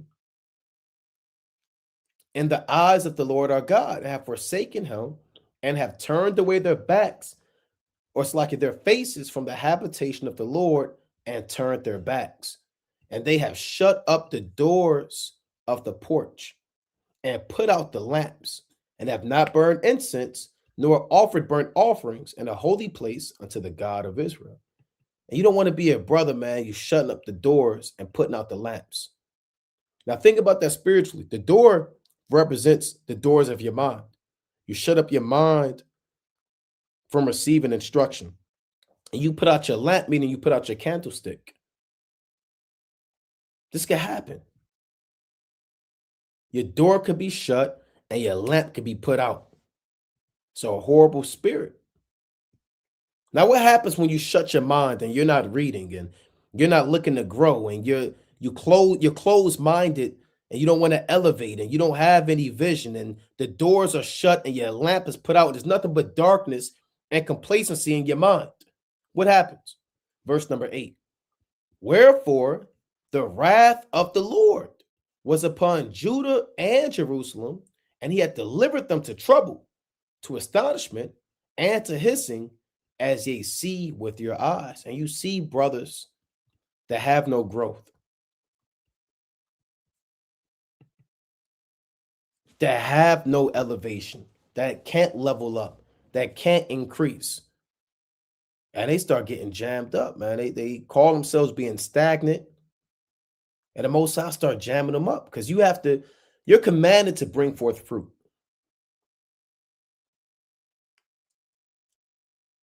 You're commanded to bring forth fruit. Let's get that in Luke 13. Right? Luke chapter 13 and verse number 6. It reads, he spake also this parable. A certain man had a fig tree planted in his vineyard, And he came and sought fruit thereon and found none. So the Most High is looking for you to bring forth fruit, ideas, plans, growth,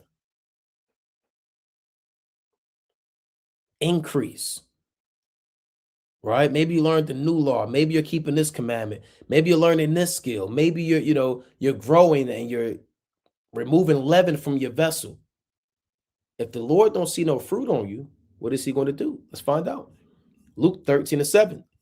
Then said he unto the dresser of his vineyard, behold, these 3 years I come seeking fruit on this fig tree and find none. Cut it down. Why cometh it the ground? The Lord gave him time. The Lord gave you time.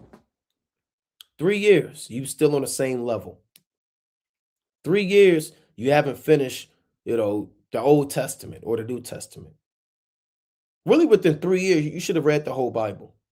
I'm gonna just call it how it is. I don't, that's enough time to read the whole Bible. Well, brother, I work 19 hours a day, and well, that's your problem, brother. You don't have a balance in life. Well, brother, I'm scared because I don't know what will happen. Read, man. The Lord is looking for fruit. I'm scared to fast. I don't know. I don't know if I fast. I might be too hungry. What if I mess up? Stop fearing and do.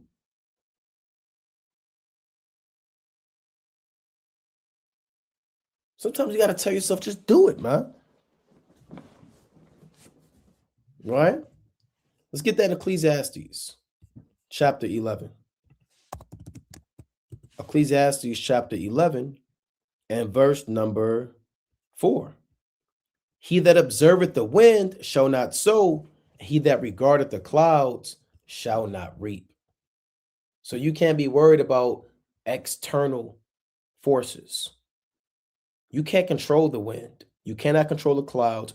All you can control is your labor in the vineyard. A lot of people, they worry about things they can't control, and they limit themselves and put themselves in that box. Well, brother, I don't know. Maybe it won't work. It'll never work. I'll never have enough. Who am I? I'm not like him. And this, and what about this, and what about that? And you can overplan yourself into destruction. Sometimes, hey, look, man, do it. Jake, sometimes you're too analytical. You're too overanalyzing. You're an overthinker. Now you'll overthink yourself to stagnation. Do not overthink yourself to stagnation. Get out there and make it happen. Verse number 6. In the morning, Ecclesiastes 11:6. In the morning sow thy seed, and in the evening withhold not thine hand, for thou knowest not whether shall prosper, either this or that, or whether they both shall be alike good. So this truth is about discipline, law, order, but it's also about taking chances, man, and seeking opportunities and investing in your labor. And when the Most High gives you an opportunity to be able to plant a seed and to be able to bring forth fruit, take advantage of it. It might grow, it might not grow, or all things might grow. All right. And that's the spirit that Hezekiah had. Hezekiah said, you know what? I'm not waiting on nobody. It's the first year, it's the first month, and we're going to get this work going. We're going to do this work, man. That's the spirit of a leader and the spirit of a man with vision. Right? This is let's go to 2 Chronicles chapter 30:1. 2 Chronicles chapter 30:1. And Hezekiah sent to all Israel and Judah and wrote letters also to Ephraim and Manasseh, that they should come to the house of the Lord at Jerusalem to keep the Passover unto the Lord God of Israel. And this was beautiful too, man. He set up the Passover. In a time of major apostasy of Israel not keeping the law, He's pushing the people to come together to keep the law. He didn't wait on anybody. A lot of people never kept a feast day because you didn't want to drive, or you're not really you're not into it, or you're slothful, or you feel like you're by yourself, and that doesn't matter. That none of those excuses, because that's what they are acceptable. Hezekiah could have said, well, the people in Israel, they're too far off. They're apostates, the people of Judah. That didn't matter to him. He had a goal in mind. He had a vision. He had a plan. His plan was what? We're going to keep the Passover. 2 Chronicles 30:2. For the king had taken counsel, and his princes, and all the congregation in Jerusalem, to keep the Passover in the 2nd month. Right? So that was his plan. For they could not keep it at that time, because the priests had not sanctified themselves sufficiently. Neither had the people gathered themselves together to Jerusalem. So they ran across a roadblock. He had a plan to keep the Passover. Then something happened. Well, what happened was the priests didn't have enough time to purify themselves. And then all the people that make it to Jerusalem. So they said, we got to keep it the 2nd month. So he had a plan B. That's the point. Plan A was to keep the Passover in the 1st month. They ran across a roadblock. He didn't say, well, the hell with the Passover. Plan B. Let's do this. What else can we do? This idea didn't work. Sometimes your idea might not work. Sometimes you might not have thought all things through. But he had a plan B. Okay, this don't work. I got this in my back pocket. I'm not stopping. Just because this plan didn't work doesn't mean I can't do this. You might have tried to cook for a feast day. You might have found out that is not your thing. You are not a cook for the feast day. You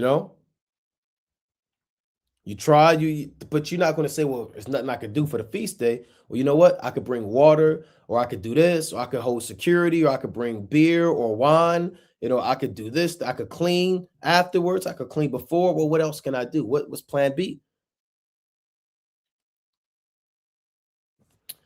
Verse number 4, 2 Chronicles 30. And the thing pleased the king and all the congregation. So they established a decree to make proclamation throughout all Israel, from Beersheba even to Dan, that they should come to keep the Passover unto the Lord God of Israel at Jerusalem. For they had not done it of a long time, and such sort as it was written. You see that?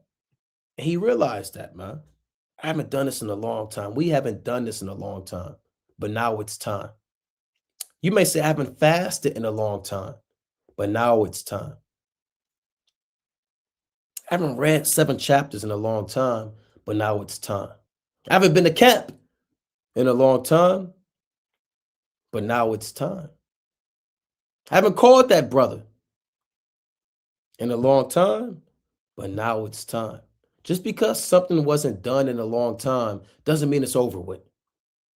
They hadn't kept the Passover in God knows how long. But that didn't stop Hezekiah.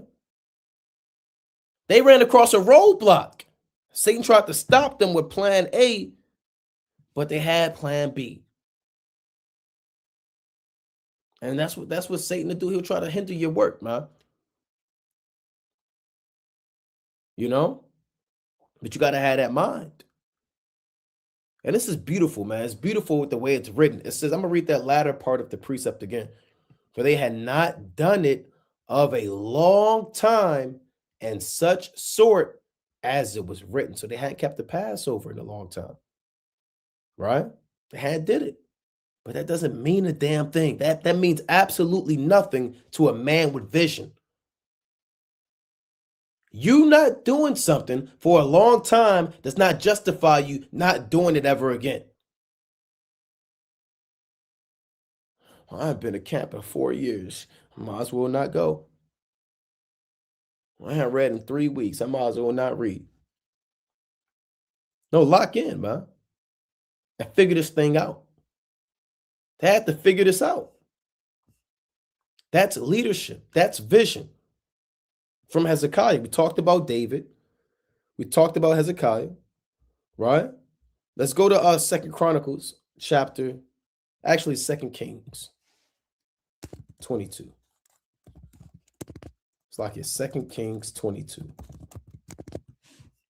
And verse number 3. We'll read 3. We'll start at 2. Matter of fact, let's start at verse number 1. This is Josiah. Before I read that, let's go back to Sirach 49.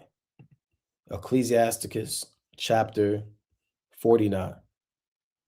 Right? It reads 49 and verse number 4 again.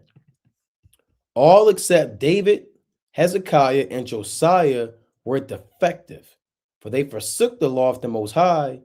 Even the kings of Judah failed. So all the other kings failed, except these 3 kings. And one thing that these 3 kings had was vision. And they didn't take no for an answer.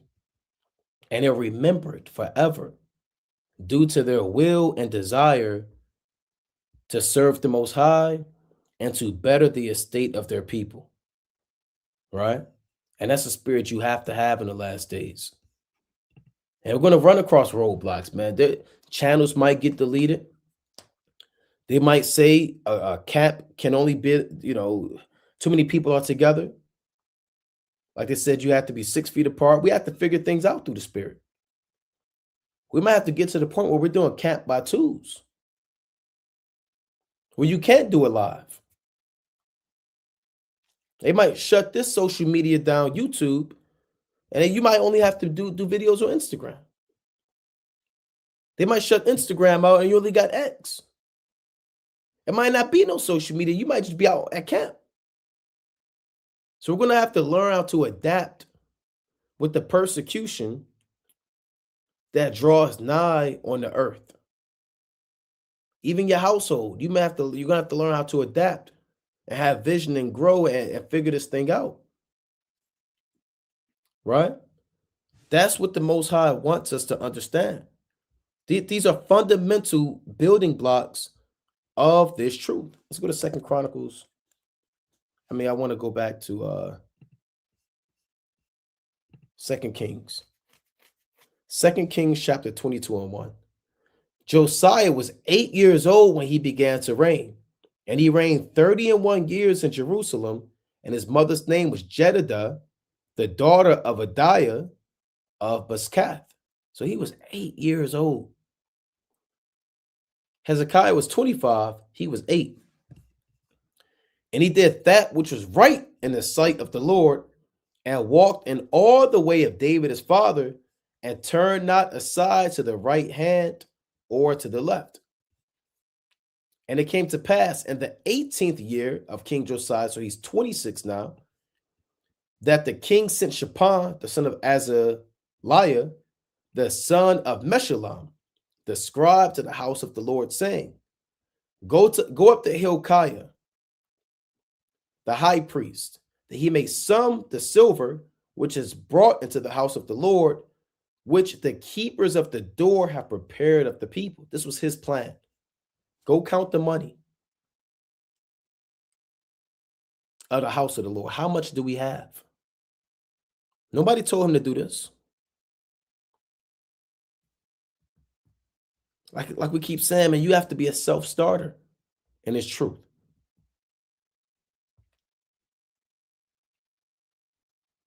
You got to search things out. Let's read on.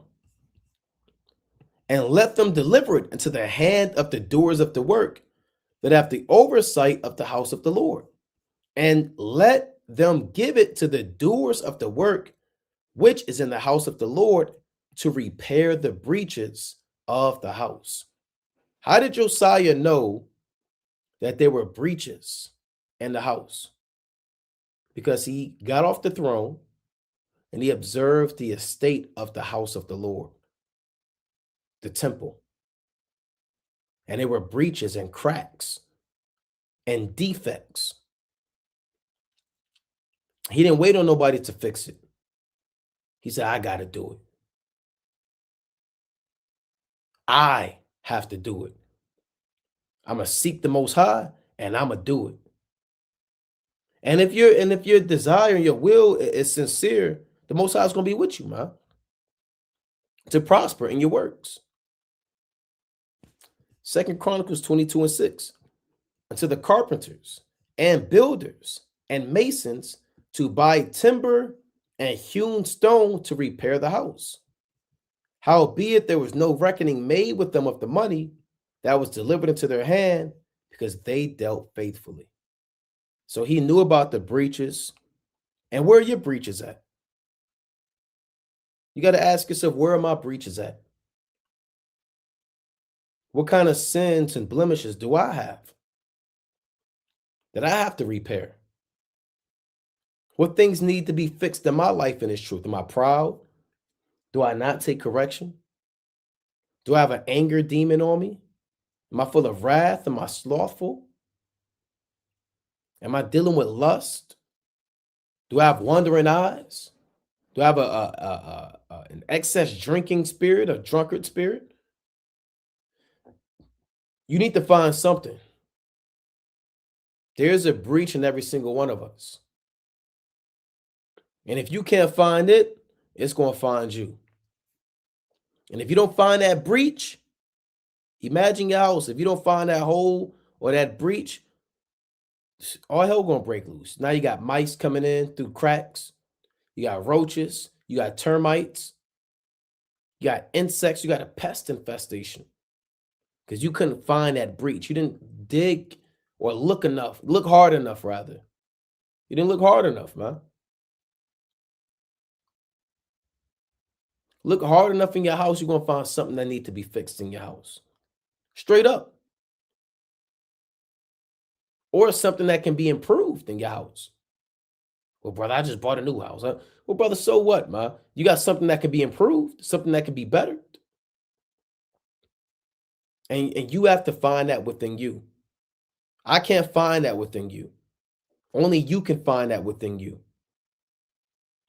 And if you really want to find the breaches, it's going to take a deep dive and a deep analysis into your conscience and your mind and your sins. One of my favorite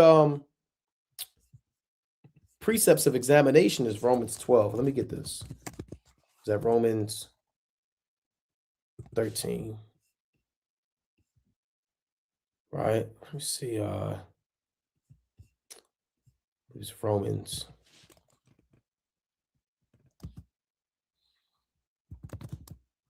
12. Right. Let me get this real quick.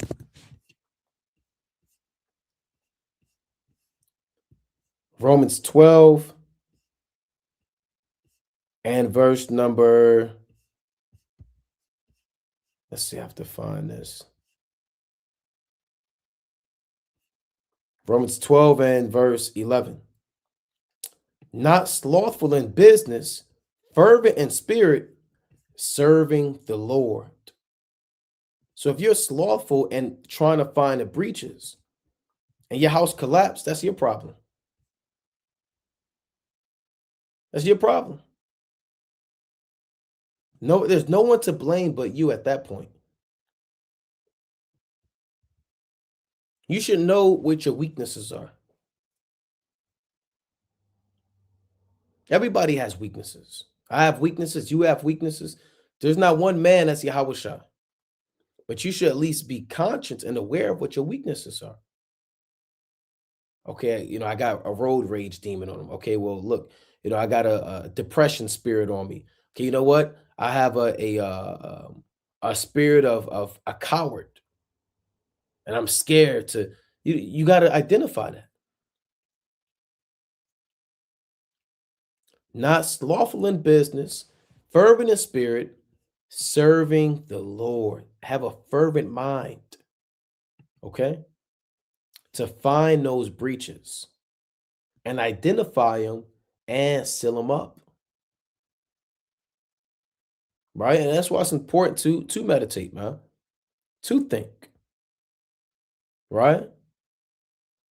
To be able to find these things out about yourself. You gotta know yourself, right? You have to, the Lord said, know ye not your own selves. 2 Corinthians chapter 13 and 5. Examine yourselves whether ye be in the faith. Prove your own selves. Know ye not your own selves. How that Yahweh Shai Hamashiach is in you, except ye be reprobates. So you have to examine your spirit. And it's not a 5-minute thing. We grew up in a world where, you're conditioned to be proud and to find fault in others, but not find it in yourself.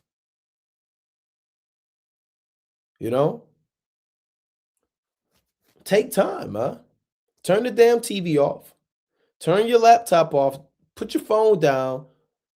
Go outside. Take a walk. Think. Close the door. Put your phone on silence.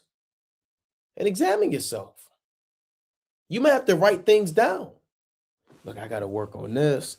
Here's a breach right here. Okay, this could be better. I can improve on this. You know what? I'm really not as ambitious as I should be. I'm not a self-starter. Okay, I got this demon on me. Well, damn, I didn't think I was like this. And you'll begin to see where all of the holes and the breaches are that must be fixed. That's what Josiah did. Right? Let's get that back in second. Let's go to 2 Chronicles. Slocky is 2 Chronicles 34. Right? This 2 Chronicles chapter 34 and verse number 3. For in the 8th year of his reign, while he was yet young, he began to seek the God of David his father. And in the 12th year, he began to purge Judah and Jerusalem from the high places and the groves and the carved images and the molten images. You see that? So when he was 16, while he was yet young, he said, I got to seek the Lord. When he was 20, he began to purge. Right? Let's go to this word purge. Right? He began to purge. What did he purge out? He purged Judah and Jerusalem from the high places. That's what he did. Tahar, right? It says to be clean, to be pure, to cleanse, to purify, to be clean morally, to be made clean. And that's what you got to do. You got to purify yourself. You got to begin to purge while there's time. The Lord said, remember your Creator in the days of your youth. Who do you have to purge out from you? What has to go? What is the thing that's holding you back from getting to that next level? Who is the person holding you back? Sometimes it's somebody, man. Sometimes it's an individual. Sometimes it's just you, man. Through the Spirit. Right? Sometimes it's you. Sometimes it's something you're entertaining. It might be a TV show you spend too much time watching. It might be a website you spend too much time being on. It might be a social media account you spend too much time on. It might be your job. You're working 20 hours a damn day and you have no time to read, no time to get your spirit right. It might be too much bottles. Some brothers got too many damn bottles in their crib, huh? You're always drinking, so you're never fasting. Matthew 5:29. And if thy right eye offend thee, pluck it out and cast it from thee, for it is profitable for thee that one of thy members should perish and not that their whole body should be cast into hell. So sometimes you have to figure out what has to be removed from your life. It might hurt, but you have to do it to save your life, man. Sometimes you got to block people. Sometimes people have to move, man. They got to move out their house that they currently live in. They got to make and shake for Yahweh Shema Shah. And you're better off cutting off an individual or a thing than dying with that thing or that individual. Better off cutting it off than dying with it. Sometimes you got to let stuff go to grow. Sometimes you got to separate friend groups to grow. Sometimes you got to separate particular attachments to your family to grow.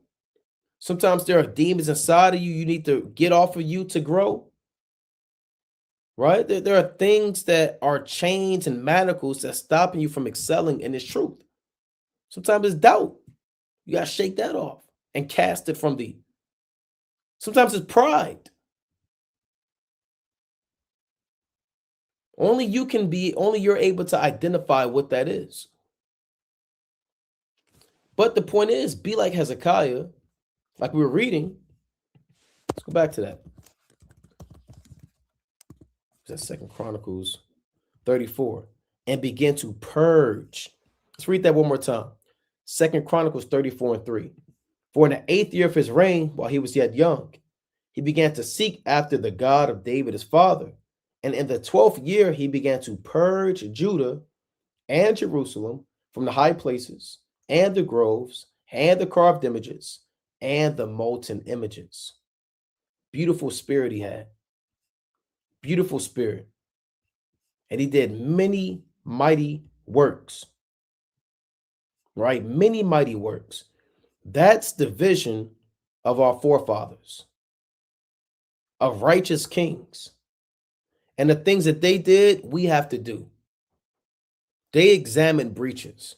They were ambitious. They were self-starters. They were goal-oriented. They were determined. And nobody had to tell them to do this, man. They were increasing. They were growing. Let's get that in 1 Thessalonians 4:10. 1 Thessalonians chapter 4:10. And indeed, they do it toward all the brethren, which are in all Macedonia. But we beseech you, brethren, that ye increase more and more. So you're commanded to increase. If you're not increasing, you're decreasing. It's only a matter of time. It may take a day, a week or a month, but you're going to decrease. You're going to start forgetting precepts. That old man's going to come back in, and you're going to have a reprobate mind in time to come. If you're not increasing more and more, you're decreasing more and more. If you're not challenging yourself, Satan's going to challenge you. If you're not pushing yourself, them demons are going to push you. Always be an offensive and always look to increase more and more in his knowledge. Because this devil, man, he's increasing in wickedness. He showed you what he got going on. He got his anti-tech extremism task force, man. This devil, man, he's not stopping. He has visions. He has plans. He has goals. One thing about the so-called white man, he is a self-starter. Nobody has to tell him to be wicked. He just knows it. I have to be a demon. I have to give the people hell. He's very ambitious. He has very great vision. He has drive. He's been pushing a new world order since the inception of America. Since the 1700s and prior. He's had one thing on his mind, and that's complete domination on the earth and to destroy Yahweh Shema Shah. And nothing has stopped him from that. He started wars. He sacrificed the course of nature. He's killed his own people. He's done false flags. He's lied. He has done everything and anything anybody can ever do to get anything done.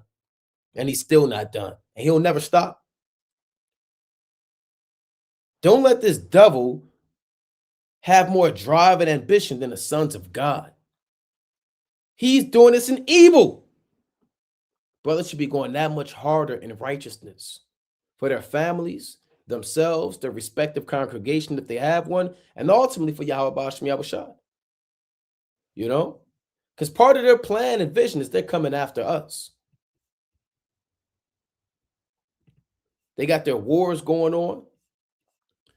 Putin advisor warns the EU after drone hits Romania, the peaceful sleep is over. So they said, we about to get it. We're always praying for Article 5. But they're saying that time of peace is over. The Most High is stirring up the pot. Russia is attacking NATO countries. Right? They're putting laws into place. Right? This is another article from Wall Street Journal. Europe is starting to think Putin will expand the war beyond Ukraine. It's from May 26. They just sent drones out there on Romania. There's so many things unfolding and so many plots and plans. So we have World War III. We have art. We're showing you persecution is coming. And you want to understand that time is short. And you want to push yourself to the limit with the time that the Most High gave you. You know, one thing we say here in the body is there's no woulda, shoulda, couldas in the days of evil. I should have did that one more video. I could have traveled. Ah, man, if only I ain't no if I only, man. When you in a FEMA camp, you should have been did it. Oh, if I can turn back the hands of time. You can't. You cannot turn back the hands of time. You're living in the here and now. And what are you doing right now? And what are you going to do in the following day if the Lord permits? Boy, man, I could have just went out there to the brothers at camp. I don't know what I was thinking. I was just waiting to see. And that could be the make or break reason for your salvation. That extra break, that extra work would have been a reason that you made it. That could be the make or break. Right? We're looking at their integration plan, World War III, Russia attacking countries. Right? They're shutting down flights. What else do we have? Right? They say Putin is out there telling, President Putin says the Western media are openly deceiving the citizens. And everybody knows that, man. Except the Coca-Cola drinking, MAGA hat wearing, child molesting Edomite who believes everything they see on the news. Even another Edomite saying the Western media, they're openly lying to you. So these people have no idea how bad things are about to get. Prolonged Strait of Hormuz closure can upend global economies, right? So gas is going up, prices are going up, World War III is on the rise, persecution is happening. All hell is breaking loose on the earth, man.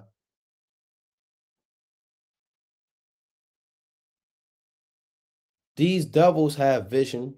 They have plans to kill and to destroy. Let me get that in Isaiah 10 as we wind down. This is Isaiah chapter 10 and verse number, let's see. This is Isaiah chapter 10 and verse number 13. There's another one I want.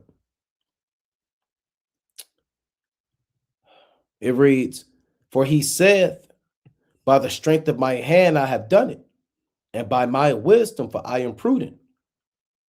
And when you're prudent, you're able to see things afar off. You have discernment, right? To avoid evil. So this means that you're thinking ahead. You're not living in the present time. You're thinking about the future, right? So Esau, he said, look, I'm prudent. I'm figuring this thing out. And I have removed the bounds of the people and have robbed their treasures. And I have put down the inhabitants like a valiant man. So this devil, man, he has plans to rob the treasure, kill the people off the earth, set up his new world order, have everybody some damn digital slave, man, in these small cities, persecuted, locked up, destroyed.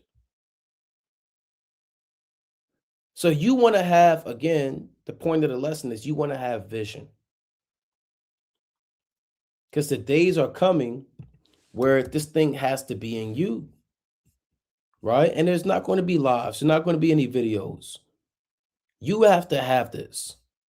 You have to have goals in the limited time that you have to grow more in this truth, to build up your wife, to build up your children, to build up the brotherhood, to build up whatever the Most High gave you. Take this time to be a self-starting, ambitious, vision-oriented Israelite. Ezekiel chapter 7 and verse number 25. Destruction cometh, and they shall seek peace, and there shall be none. Right? War is going to increase. Famine is going to increase. Civil unrest, martial law, and there's not going to be no peace treaties in time to come. Mischief shall come upon mischief, and rumor shall be upon rumor. Then shall they seek a vision of the prophet, but the law shall perish from the priest and counsel from the ancients. So the Most High is going to take that guidance away from the nation of Israel in the days of Jacob's trouble. And you're going to have to know the precepts for yourself. I'm going to have to know the precepts for myself. We're going to have to work out our own salvation with fear and trembling. So if you didn't have a mind to learn and grow and to build yourself up and win favor with the Most High in the last days and, go above and beyond, then that's your problem. You're going to have to answer in the day of judgment for your excuses that you have made for far too damn long and your procrastination that you have done for far too long. And for your folly and vanity and cowardice as an Israelite and fear of man and fear of the unknown, you're going to have to answer for all of your excuses that you have made that limited and stunted your growth and the growth of your family and your household, your inability to have vision, execute plans, have a goal-oriented mindset to grow. You're going to have to answer for that. People are going to seek vision and answers. It's going to be too late in that day. So with that, we're going to close up, giving, of course, all honor and glory to Yahweh, Bahashima Mashiach, Wamalak Yabashai, the three kings, vision, and signs of the end. Most High willing you are edified. Keep the Sabbath holy. No buying, no selling, no cooking, no work, no sex on the Sabbath, no speaking your own words, no doing your own pleasures, no folly. Pray for mercy in these last days. Really pray for mercy. Pray that the Most High don't take his Holy Spirit away from you. Pray that the Most High gives you a clean heart, a sincere spirit, clean hands. Pray that the words of your mouth and the meditation of your heart are acceptable in the sight of the Most High. Pray that the Most High don't incline your heart to any evil thing. Pray for the elect of Israel. Pray that the Most High send forth more laborers into the harvest. The harvest truly is plenteous, but the laborers are few. Pray for one another. Pray that the word may have free course. Pray for the destruction of your enemies, the destruction of America, for the overthrow of the system, and that the Most High hasten these days in the land of the living. Again, the three kings. Think about those kings. Think about what made them successful and made them not defective in the eyes of Yahweh Shai, and apply that spirit to yourself. Don't allow these devils to have more vision and more goals and more plans on the left-hand side of evil and corruption than you do on the right-hand side for incorruptness and for immortality. Again, Most High willing you are edified. Kwame Shalom. Shalom.